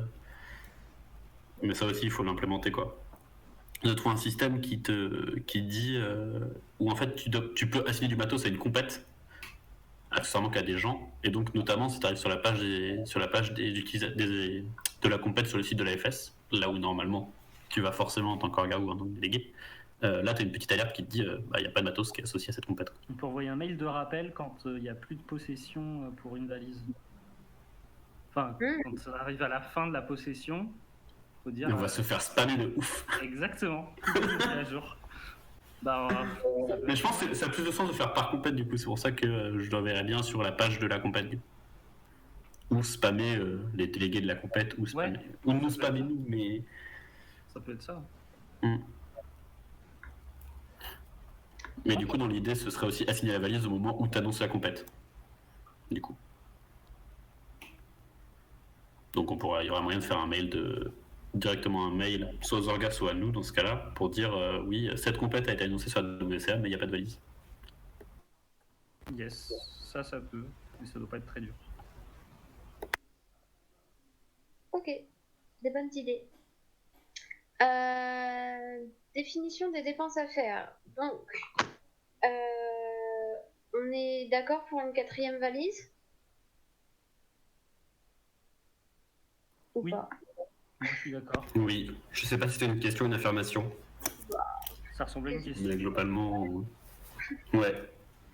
Bah du coup, oui. Donc après, là, c'est le bureau qui a parlé, mais les autres gens peuvent dire si oui ou non. À partir de ce qu'on a dit, ça leur semble pertinent. Ça me semble pertinent. Yes, merci. Ok, par rapport au streaming, là je demande peut-être plus à Mario. Tu sais à peu près ce qu'il y a actuellement pour le streaming, ça suffit ou pas? J'avoue que j'ai pas réfléchi à la question avant, donc je peux pas répondre comme ça. Après, on a du matériel. On peut faire déjà pas mal de choses avec ce qu'on a.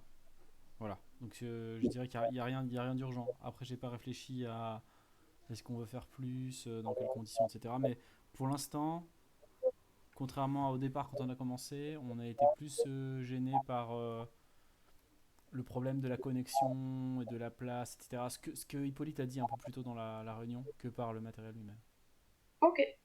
Vas-y. Après, ça peut attendre plus tard dans l'année, hein, si besoin.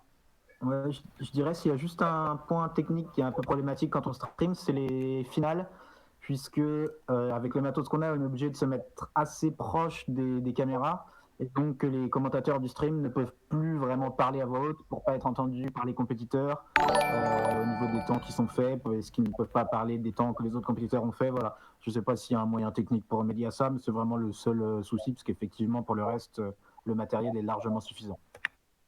C'est exactement ce que j'allais dire. Ce qui nous a manqué à l'Alsace, c'est pas tant des caméras, c'est les rallonges en fait. Parce que je sais plus pourquoi on pouvait pas faire une rallonge sur le hub. Ça marche plus. Non, c'est qu'on peut pas mettre deux caméras sur le même hub. Mais du coup, on était un peu en galère de rallonge. Après, je sais pas si avec 15 mètres de rallonge, la caméra elle passe toujours. Mais je pense que ce serait ça le plus important à acheter. Ouais. Oui, bah techniquement, faut faire le test, mais je pense que ça va juste un petit peu décaler l'image, mais pas énormément, quoi. Le fait d'avoir une rallonge, ça devrait pas ni empêcher le. Je veux dire, l'information, elle va passer, hein. Puis les rallonges qu'on utilise pour. Bah justement, c'est ça. C'est justement, faut vérifier qu'il y a assez de puissance qu'il n'y a pas trop qui part dans la rallonge, quoi. Non, a priori, on a plus de soucis en multipliant les sources. Ouais. En fait, la rallonge, c'est juste d'ajouter un peu de délai, mais pas trop de faire planter au niveau de la capacité à gérer l'information. Mais donc, a priori, c'est faisable, plus que de rajouter des sources, de rajouter des rallonges. Peut-être il y aura un peu de délai, voilà. Mais après, je pense qu'il y aura différentes qualités de matos aussi pour les rallonges. Et il y a quelqu'un qui vient de dire dans le chat caméra en mode Wi-Fi. bah, ça crée aussi des problèmes de délai, de connexion, etc. Dans un lieu idéal avec une super connexion, c'est faisable et c'est bien. Mais c'est presque plus facile en fait de, par exemple, streamer directement avec ton téléphone en Wi-Fi et t'envoie directement sur Twitch que de faire une caméra Wi-Fi avec ton téléphone qui envoie sur un ordi qui lui stream. Ça peut créer des petits soucis. Voilà. Ouais, parce que moi, mon gros kiff, ce serait d'avoir des caméras sur des displays comme un Jean-Michel au Brésil avait testé là. Et Ça, c'est effectivement du gros kiff. Mais pour streamer, le problème, c'est que t'as fait 16 sources, quoi. Ouais, c'est ça. Ou alors, faut que tu fasses un petit machin. Ça, je sais pas si on peut. Ça, tester ça. Un petit machin qui du coup récupère pas toutes les caméras en même temps, mais juste tu choisis lesquelles tu récupères. Par contre, il faut faire en sorte que OBS plante pas au moment où tu changes la caméra. Et j'ai envie de dire que si toutes les caméras ont le même nom, je pense que ça passe. Genre si c'est toutes le même modèle et que du coup OBS les range toutes sous le même nom, il y a moyen que switcher la source, OBS le voit pas. Mais ça testé pareil. Puis ça à faire aussi. Je sais pas comment faire. Bon, je pense que c'est pas le moment d'en discuter, c'est à l'équipe de streaming d'en rediscuter plus tard tous ensemble, mais ouais. De toute façon, ça semble compliqué pour l'instant, quoi. On va rester, à mon avis, sur ce qu'on a actuellement. Ça a l'air d'être ça le message. Ouais, j'ai l'impression que c'est quand même ça marche globalement, il n'y a pas de gros soucis, quoi. Voilà, après à discuter, à tester si on veut faire des nouveautés, voilà. On verra plus tard. Ok, pareil, dans les dépenses à faire, parler de cubes pour les animations, mais il y a toujours le problème, donc avoir des cubes pour que les gens manipulent, il y avait aussi la question d'avoir des cubes à vendre, mais ça c'est toujours compliqué, côté loi. Donc je sais pas, est-ce que c'est vraiment nécessaire là d'avoir un stock de cubes pour que les gens manipulent lors des animations, ou est-ce que avec ce qu'ont les intervenants, ça suffit? Bah, il y a la grosse question de qu'est-ce qu'on en fait, quoi. Une douzaine de gouttes. Oui, après on vient toujours avec le même problème, qui apporte quoi, où est-ce qu'on stocke, voilà. Comment ça arrive et... Ouais.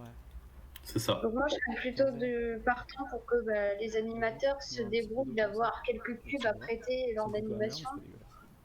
De toute façon, tout le monde a toujours des cubes en rab. Globalement, c'est assez rare d'avoir juste tes main et rien d'autre.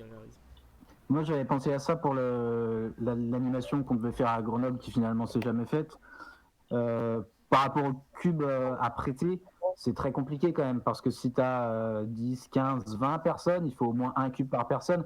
Moi, j'ai pas mal de cubes, mais j'ai pas 20 cubes potables à prêter pour une animation. Même si en plus on veut varier pour différents niveaux, avoir des pyramides, des 4x4, des 2x2.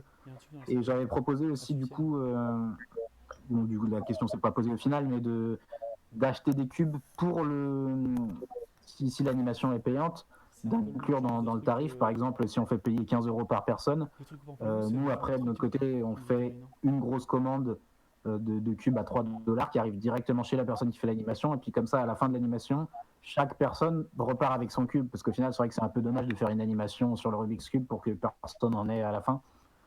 Et bon, après ça peut être géré par l'autre côté, bah, si c'est pour un club, bon ça peut être...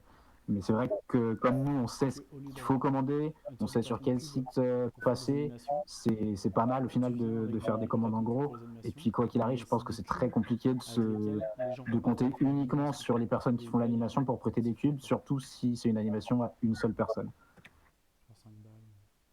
J'aime beaucoup l'idée de faire payer ça aux gens qui nous commandent l'intervention, effectivement. Parce que oui, il y a juste besoin de leur dire oui. Puis les moins chers, ça doit être 3 €. Je crois les MF3RS, oui, comme ça. Ouais, à peine. Du coup, ouais, il y a moyen de leur dire dans nos tarifs, en plus, vous nous dites le nombre de gens, le nombre de cubes que vous voulez acheter et on vous les achète. Et ce sera plus sympa, quoi. Ils payent en même temps des cubes. L'idée me plaît bien, ça me va. Oui, brillante idée. Ok. Donc, à faire un gros achat de cubes et que enfin moi ça me dérange pas de stocker et de me charger après des envois avant une animation. Non, dans ce cas-là, on fait livrer directement chez l'animateur. Ok, donc au fur et à mesure, quand on a... Dès qu'on a une animation qui arrive, on dit à la personne, vous voulez combien de cubes, on vous les commande et vous les aurez. Et on comme ça fait des commandes par 10, 20, même 50, mais ça fait pas 500 cubes, ça évite les problèmes de douane et tout.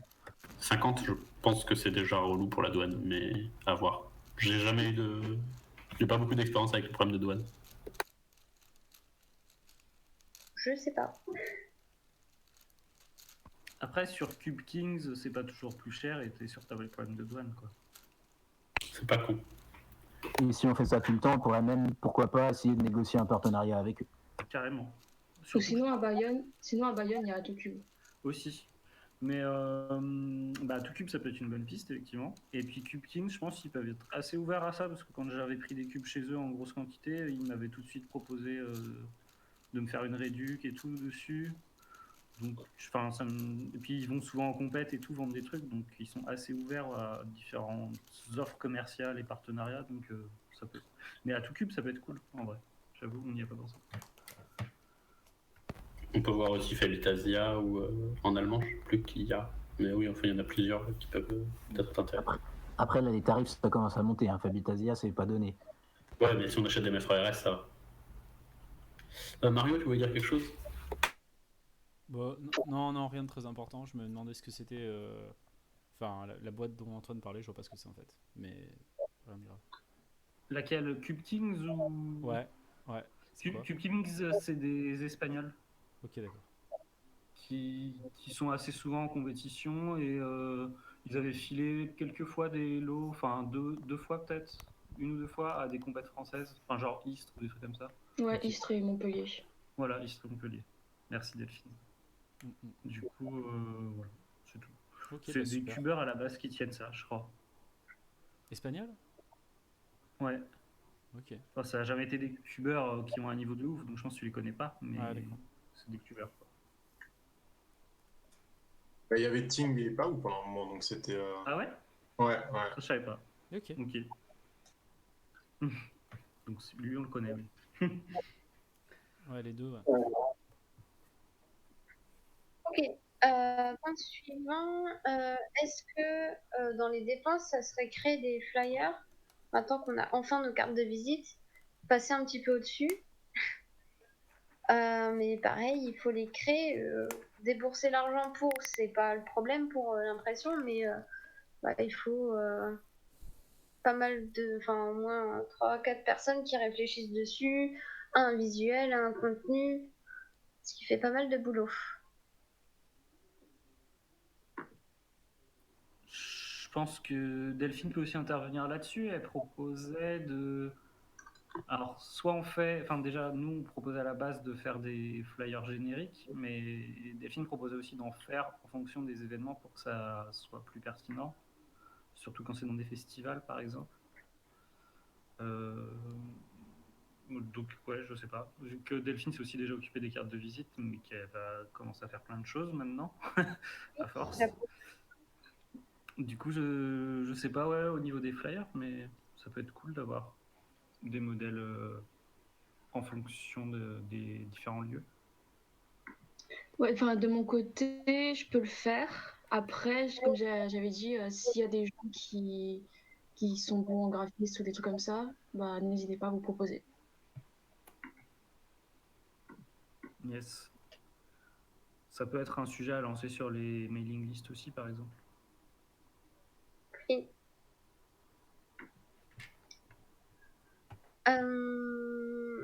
Un point sur la communication externe, il y avait le live des compétitions, donc au final on en a déjà parlé, l'interaction avec Twitch.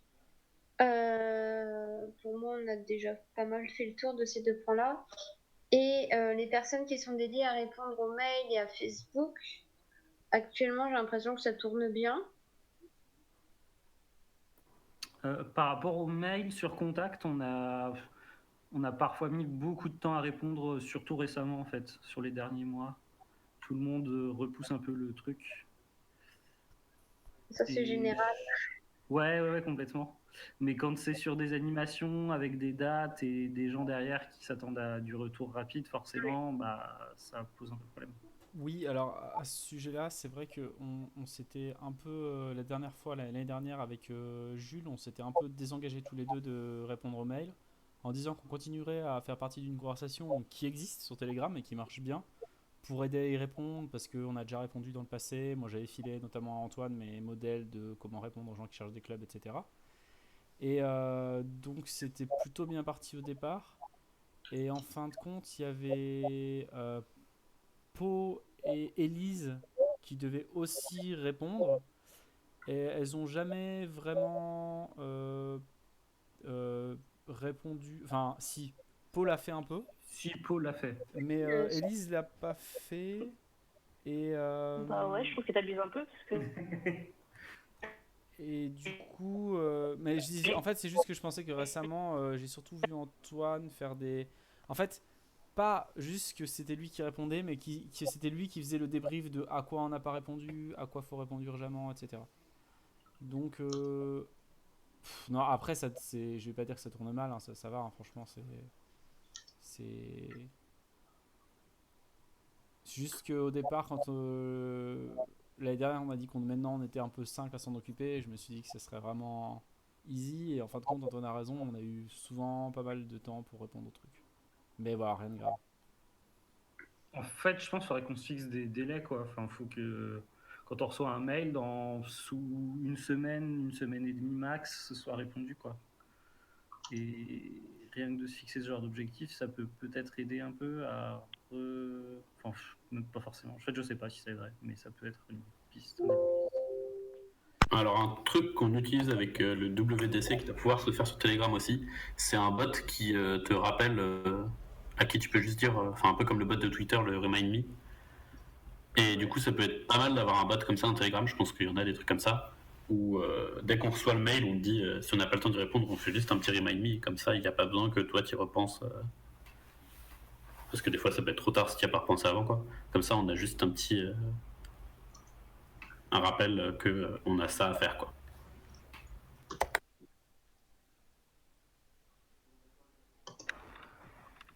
Moi, je suis pas dans ce groupe de com, mais j'ai l'impression qu'il y a quand même aussi un souci de. Enfin, ce qui a fait que ça, souvent, il y a eu des retards, c'est un peu un souci d'automatisation, puisque en tant qu'asso, il y a des trucs qu'on ne sait pas vraiment comment gérer. Les animations, ça se met en place petit à petit. Maintenant, ça commence à être un peu systématisé. Mais c'est vrai que si au final, bon, il y avait, on savait à chaque demande d'animation exactement ce qu'il fallait répondre, comment ça allait se passer, et parce que là, j'ai l'impression que le problème, c'est que quand il y a une demande, il faut que les personnes qui doivent répondre en débattent entre elles, éventuellement avec le bureau, décident quoi répondre, puis ensuite répondre, fassent valider des trucs. Et c'est vrai que si tout était systématisé et que tout le monde, qu'il y avait un processus très défini, le problème ne se poserait pas. Et c'est vrai que là, du coup, par exemple, l'animation à Grenoble, il y avait une personne motivée, ça s'est pas fait au final, bah, du coup, c'est assez dommage. Mais c'est dû au fait que ça fasse pas assez longtemps qu'on fasse ça et que ça va probablement s'améliorer. Alors justement, j'ai pas en fait, j'ai l'impression que ce qui prend le plus de temps, c'est vraiment qu'on le fasse, quoi. À partir du moment où quelqu'un a écrit quelque chose, ça part très vite, mais j'ai pas l'impression qu'on perde trop notre temps dans des débats ou des choses comme ça. Je suis assez d'accord avec Tipo, ça dépend vraiment sur quoi, parce que sur les animations, on a eu des débats pendant des années sur les tarifs, sur comment on répondait, sur quel dispositif on mettait en place et tout. Et, autant sur les autres, clairement, des fois il y a de la latence juste parce qu'on est mauvais et qu'on a autre chose à faire des fois dans nos vies, mais sinon sur les animations, oui, je suis d'accord que le gros problème, c'est que les choses n'étaient pas assez claires dès le début, quoi, et qu'on a eu pas mal de débats là-dessus. Ouais, effectivement. Après, le truc, c'est que chaque animation est différente aussi, quoi. Mais oui, c'est sûr. Si on arrive à systématiser un peu plus, une base asso, une base entreprise, une base. Ça serait pas mal. Ça, c'est à discuter avec le bureau. Enfin, pour moi, c'est pas à moi ou à Élise de prendre des décisions là-dessus. Ouais.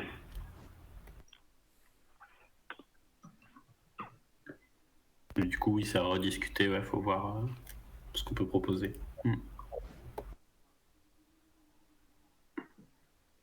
Ok, Ok, donc nous, à voir, en fait, à faire une tarification plus claire pour ce qui est animation.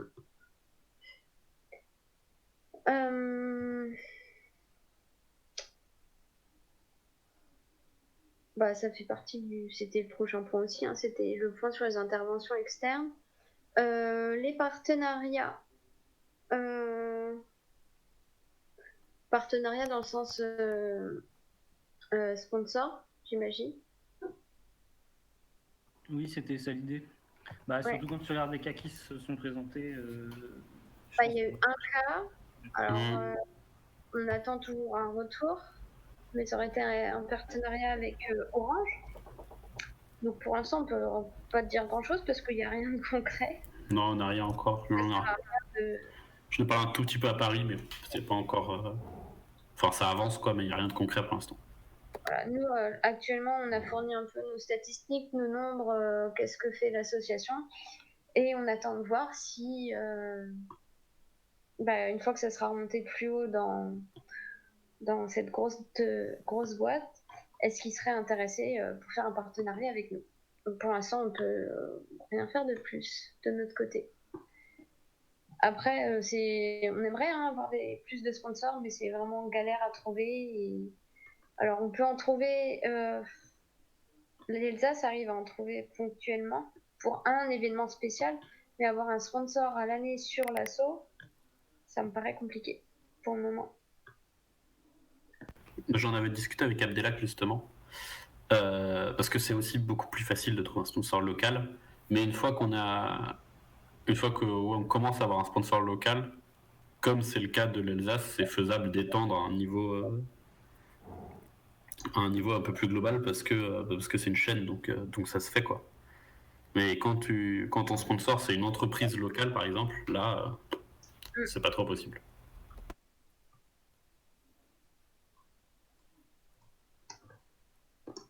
Ouais. Après, l'autre cas qui s'était un petit peu présenté, c'est l'espèce de la chaîne de resto dont on sait toujours pas ce que c'est. J'avais complètement oublié cette histoire. C'est vrai. Une semaine pour la coupe en fait, pour faire un truc comme ça. C'est vrai, voilà, il y avait ça. Je sais pas si faudrait qu'on le relance en fait. Complètement. Parce qu'il y a moyen de faire quelque chose de très bien, je pense. Après, on sait pas exactement ce que c'est ses critères, ni qu'est-ce qu'il propose comme lieu précis, quoi. Mais bon, ça après là, on parle d'un truc, personne n'a les infos, mais en même temps, je pense qu'il faut pas trop qu'on en dise parce que on n'a pas d'infos. Du coup, c'est à nous aussi de relancer ce genre de choses, je pense. Et ouais, je sais pas s'il y a forcément besoin donc de chercher après des sponsors. Déjà, il faudrait voir où ça va avec ces deux histoires-là. Puis actuellement, au final, quand on regarde les comptes de l'assaut, on n'a pas forcément besoin de plus d'argent actuellement. À part augmenter le niveau des compétitions, avoir plein de choses pour les compétiteurs. Mais actuellement, ça tourne comme c'est. On n'a pas besoin d'argent. Après, on peut toujours faire mieux, quoi. On peut filer un t-shirt par compétition, par compétiteur. Oui, c'est ça. C'est que ça peut ouvrir plein de choses après. Ou faire comme en Allemagne avec buvette gratuite à chaque fois. Mais à chaque fois, en fait, c'est du taf aussi en plus pour les organisateurs. C'est pas juste une question de thunes. Oui. C'est ça. Et on a déjà pas mal de choses à faire. En fait, là, on voit bien qu'à chaque fois, il y a trop de trucs et pas assez de gens. Donc, bon. C'est clair. Que chercher des sponsors, c'est vraiment la prio. Surtout s'ils vont nous rajouter du taf derrière. Et en parlant de la thune aux compétiteurs. En parlant de plus de choses à faire, c'est le dernier point qui chaque année revient. Les clubs, les associations, on a toujours beaucoup de demandes. Est-ce qu'il n'y aurait pas un club dans ma région? J'ai envie de rencontrer du monde et faire du Rubik's Cube avec eux. Mais ouais, ça reste toujours problématique. La page est quasi bonne. J'ai pas regardé, Philippe m'a fait des retours, mais vu que je note en même temps les trucs de l'AG, je regarderai ça après l'AG. Mais il y a quasi déjà une page qui va référencer tout, enfin ce qu'on connaît, et du coup les gens pourront nous dire bon là il existe un club, etc. Vous pouvez rajouter. Donc déjà c'est un début. Et après ouais on avait mis l'hypothèse à un moment de créer un guide sur comment créer son club, etc. Finalement comme personne l'a vraiment fait de créer un club, je veux dire. on n'a pas grand-chose à donner comme conseil parce qu'on sait pas trop. mais ouais, est-ce que on incite les gens à créer des clubs ou pas? On s'était dit, je crois que c'était pas trop notre rôle. Et en même temps, c'est vrai que les gens qui font des compètes ont envie souvent d'aller plus souvent, enfin de voir plus souvent des gens qui font du cube, je pense, dans leur ville. Mais bon, j'ai rien dit en fait, clairement, dans ce que je viens de dire. mon message ne va nulle part. C'est toujours évident, c'est pas évident dans le sens où l'asso fait déjà plein de choses et en fait ça c'est du plus pour les gens, pas forcément pour faire tourner les compétitions françaises, etc. Donc à chaque fois c'est vrai que vu qu'on a plein de choses déjà à gérer et plein de monde déjà engagé sur d'autres points, à chaque fois ce dernier point il tombe un peu... Complètement. Donc je sais pas plus quoi rajouter. On peut se dire que si notre histoire de référent marche et qu'on arrive à impliquer plein de gens, peut-être qu'on impliquera des gens qui seront motivés pour se poser les questions de qu'est-ce que ça peut être un club de cube et comment on peut en créer des cools et comment on peut les accompagner. Mais je pense actuellement on n'a pas les gens et la motivation pour s'occuper de ça, quoi. Ça peut être des questions de toute façon ils vont poser aux référents globalement. On aura peut-être des gens qui vont nous poser la question est-ce qu'il y a des clubs? Mais effectivement, ouais. Après, justement, si les gens nous posent la question est-ce qu'il y a des clubs, on peut aussi dire non, mais est-ce que tu es motivé pour essayer de faire un truc dans cette idée-là, enfin, dans cette Ouais, grave. Ça peut être un point de départ. On peut faire beaucoup de choses avec cette idée de référent finalement. Ouais, après, c'est souvent qu'en AG, on a l'impression qu'un truc va révolutionner le fonctionnement de l'asso, et puis en fait, il se passe pas grand-chose derrière. C'est un pattern. Mais ce serait cool, hein, que ça marche. C'est surtout qu'on fait pas ce qu'on dit qu'on va faire. Aussi. J'avoue. Ouais. Donc ouais, pour les clubs, je pense à voir comment on arrive à investir des gens dans l'année qui vient, quoi. Et il n'y a pas grand chose à en dire de plus pour l'instant. Les clubs, on peut pas faire, quoi. On va pas monter des clubs partout en France. Est-ce que je me demandais... Je crois que j'avais une autre idée, j'ai oublié. Je démute mon micro quand mon idée revient. Est-ce que on peut faire... Est-ce qu'il y aurait des questions sur le stream? Des choses, des points sur lesquels on veut revenir, ou des choses qu'on n'a pas du tout abordées. Et là, il va falloir meubler le temps qu'avec le décalage stream, ça arrive jusqu'au stream. Alors, en attendant de meubler, moi j'ai juste une remarque sur les sponsors. On sait à quel point les sponsors, ça peut mal se passer avec eux. Et du coup, non seulement ça peut, les trucs de sponsors, comme on parlait des buvettes, ça peut amener des charges supplémentaires, mais en plus, ça va aussi amener des contraintes. Et puis, le fait d'avoir quelqu'un qui a un mot à dire sur ce qu'on fait, éventuellement par rapport à qui on a des devoirs en termes d'image.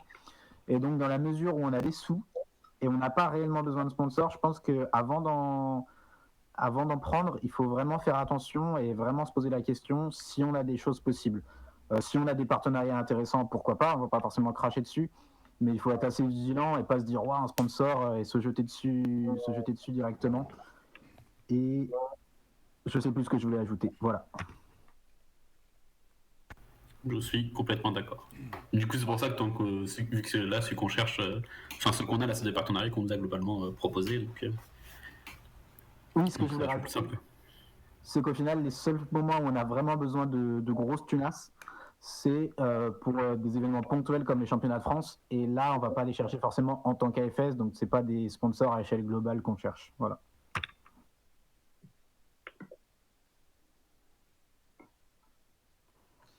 Ouais, j'ai retrouvé moi ce que je voulais dire, ça n'avait rien à voir, donc je sais pas si vous voulez rajouter des trucs sur les sponsors.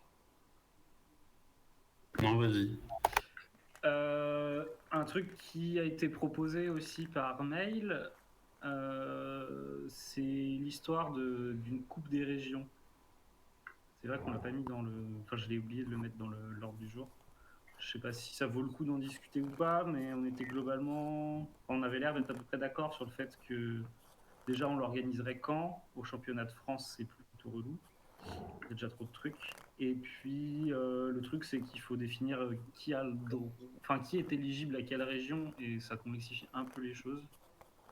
Sans compter le fait que c'est du taf à rajouter pour avoir des classements par région sur le site, et il y a déjà trop de trucs sur le site qui sont plus Est-ce urgents à faire. qu'on ne pourrait pas, par exemple, en se servant de la mailing list, prévoir une réunion spécialement pour ça et que tous les gens motivés par ça se retrouvent pour en parler à un moment précis? Je suis pas forcément sûre qu'il faudrait lancer le débat maintenant. Mais c'est pas l'un d'entre nous qui a bossé là-dessus. Mario, tu voulais dire quelque chose aussi? Oui, à ce sujet de coupe des régions, sans donner vraiment d'avis finalement sur le fait de le faire, est-ce que c'est bien, comment ça se ferait techniquement. Je pense que ça peut être fait à l'image de ce qu'on a fait à Toulouse cette année, c'est-à-dire quelqu'un qui a un lieu et une date de compétition, qui fait ça en non-official event, comme on ferait d'autres trucs qui sont toujours faits dans le passé avec, je sais pas, du cube sans inspection, des battles, des trucs. Et voilà, une personne prévoit du temps dans son planning pour faire ça et fait ça. Et ça dégage complètement la responsabilité à la FS, puisque finalement, la FS n'a pas trop le temps d'organiser ça comme une sorte d'event semi-officiel, j'ai envie de dire. Ouais, mais je suis assez d'accord avec ça. Je pense que ce serait une erreur de gérer ça en tant qu'AFS, même si certains d'entre nous veulent s'en charger. C'est un événement ponctuel qui va avoir lieu d'une certaine manière et organiser ça en tant qu'AFS, c'est juste des soucis en plus.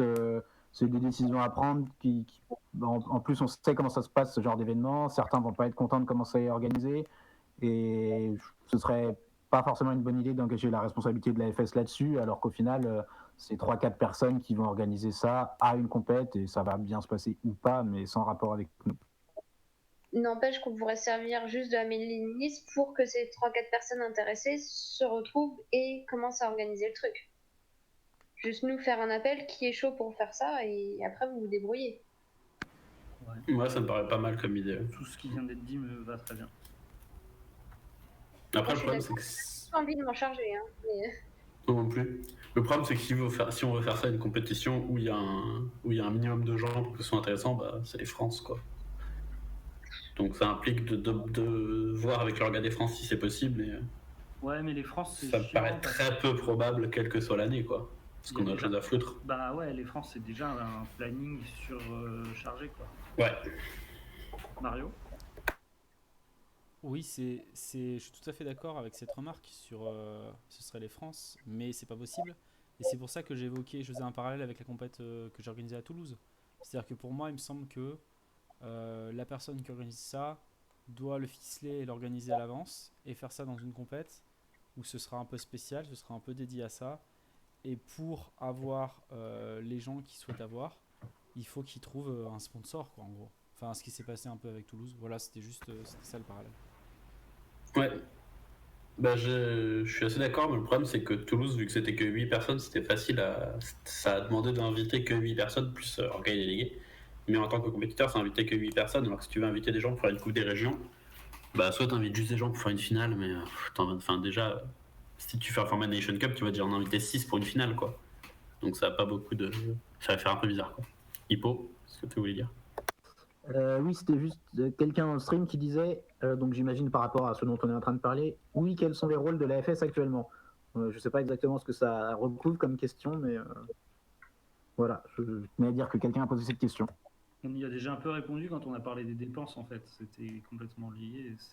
Le rôle de la FS actuellement, c'est de fournir du matos en compète et de gérer les assurances on a pris la responsabilité de gérer le streaming, etc. Mais ouais, c'est plus.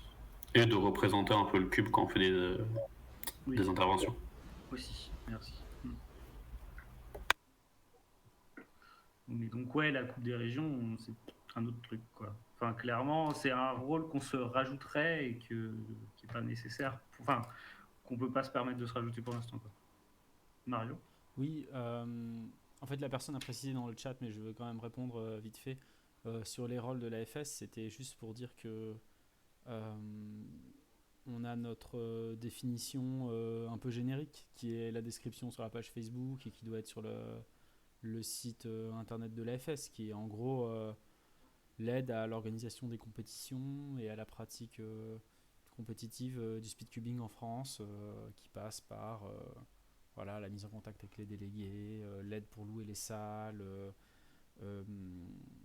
à l'aide en prêtant le matériel, en rachetant le matériel, etc. Donc ça, c'est vraiment, je dirais, les rôles de la SFS principaux, c'est ça. Ça va pas plus loin dans les objectifs principaux, mais par contre, ça va plus loin en pratique, parce que pour que ça se passe bien, et pour promouvoir la pratique du speedcubing en France, à côté, on crée tout un tas d'événements, etc.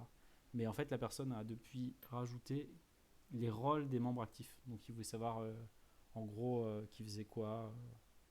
Voilà, j'imagine, président, secrétaire, trésorier, com. Je pense que c'était ça plutôt la question. Ah oui, ok. Bah, du coup, il y a une page qui liste un peu les gens qui font des choses dans l'asso. Peut-être qu'il faudrait mettre 2-3 trucs à jour, mais en gros, bah, Lina est présidente, Jules trésorier et moi secrétaire. Moi, Antoine. Et après, voilà, dans contact, il y a, enfin, donc l'adresse de contact, il y a donc Mario qui vient de parler, les 3 personnes du bureau, Pau, Élise,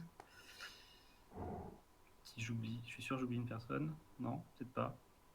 Et voilà, Mario et Delphine gèrent un peu les réseaux sociaux, et Pau et Rémi, je crois. C'est Pau qui est aussi en contact que t'as oublié. Non, je l'ai dit. Bah oui, bah alors c'est bon. Et voilà, de fait, il y a beaucoup d'interactions entre les délégués et la FS. Donc c'est aussi pour ça qu'il y a Philippe Lucien notamment qui est en plus dans la G là, sur le stream. Et puis bah, il y a l'équipe de streaming, Mario, Hippo, Rui, Jules, Vincent Collin et... Ouais, je crois que c'est tout. Voilà. En gros, c'est ça les rôles. C'est tout sur la page, même si on a impliqué un petit peu Rémi Sturon aussi qui n'est pas noté sur la page. C'est ça. Voilà. Je sais pas si c'était assez clair, mais voilà, c'était ça les rôles des gens. On a ajouté Hippolyte et moi, on a tous les deux envoyé le lien dans le chat, et en plus j'ai affiché sur le stream la page pendant quelques minutes. Yes. Nickel. Merci. Bah voilà. Du coup, j'ai l'impression qu'on n'a pas trop d'autres choses à rajouter. Enfin, je sais pas, Lina, t'en penses quoi? Ou même les autres gens? Non, bah moi c'est bon, j'ai terminé. Ah, Hippo a pas terminé. Ouais, désolé. Je peux porte-parole pour Élise qui me rappelait un truc, et je crois qu'on en avait déjà parlé à la dernière AG. Je sais plus vraiment ce qu'il en était ressorti. L'existence ou non de postes de vice-trésorier, vice-secrétaire, notamment par exemple pour préparer des transitions quand quelqu'un démissionne, puisqu'au final on sait que le mandat de 4 ans personne ne le fait. Et voilà, et éventuellement pour répartir les tâches. Je sais plus du tout ce qu'on en avait dit. C'était juste pour en reparler. Bah, on s'était dit l'année dernière que ça servait pas à grand chose, je crois, mais là, vu qu'effectivement il y a la transition à faire, ça peut être très malin de créer ces postes assez vite en début d'année, ouais. Jules? Non, du coup, j'ai rien de plus, c'est bon en fait. Après, on peut les faire en. Parce que si on veut créer de nouveaux postes, changer les statuts, faire un truc tout officiel, oui. C'est encore du boulot en plus. Donc, est-ce que ça serait pas plutôt. Enfin, voilà, les personnes qui seraient motivées à reprendre un des postes importants, ça serait de leur dire qu'ils sont vice-présidents non officiels. Je sais pas. T'as mis un feuilleton, non? Oui, c'est pas du tout obligé d'être officiel, tant que dans les faits, il se passe quelque chose. Oui. Tu t'es auto-coupé, j'ai l'impression, mais il y a effectivement, ouais, ça peut, effectivement, on n'est pas obligé de rendre ça officiel, c'est vrai. On peut impliquer des gens dans des décisions du bureau qui seraient pas liées au statut. Ça me paraît pas mal.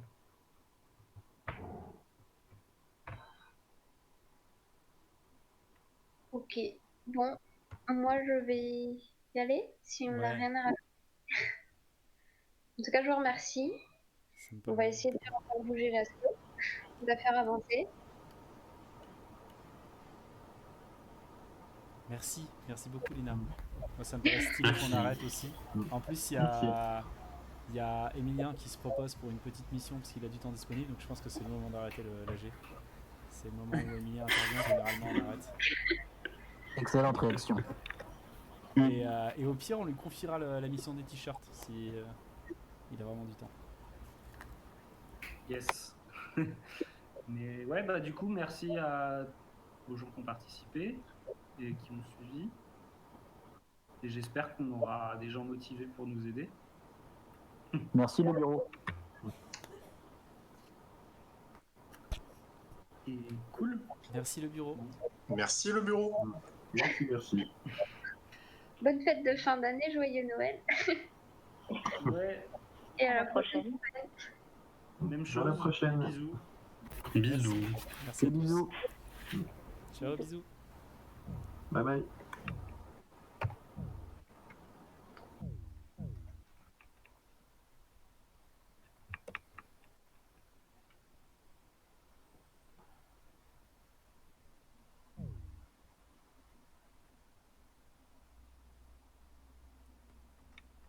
Ouais. Emilien, je sais pas, hein. Je vais couper moi. Ça fait 2 heures qu'on est réunis. Non, on veut pas parler à Emilien, ça suffit comme ça. On se retrouve sur le stream bientôt. Dans la semaine, on fera peut-être un petit stream pour débriefer tout ça et faire un peu de cube et rigoler un peu à l'ancienne. Si encore la FS se mettait au stream foot, bon. Bon allez. Ciao à tous. Merci.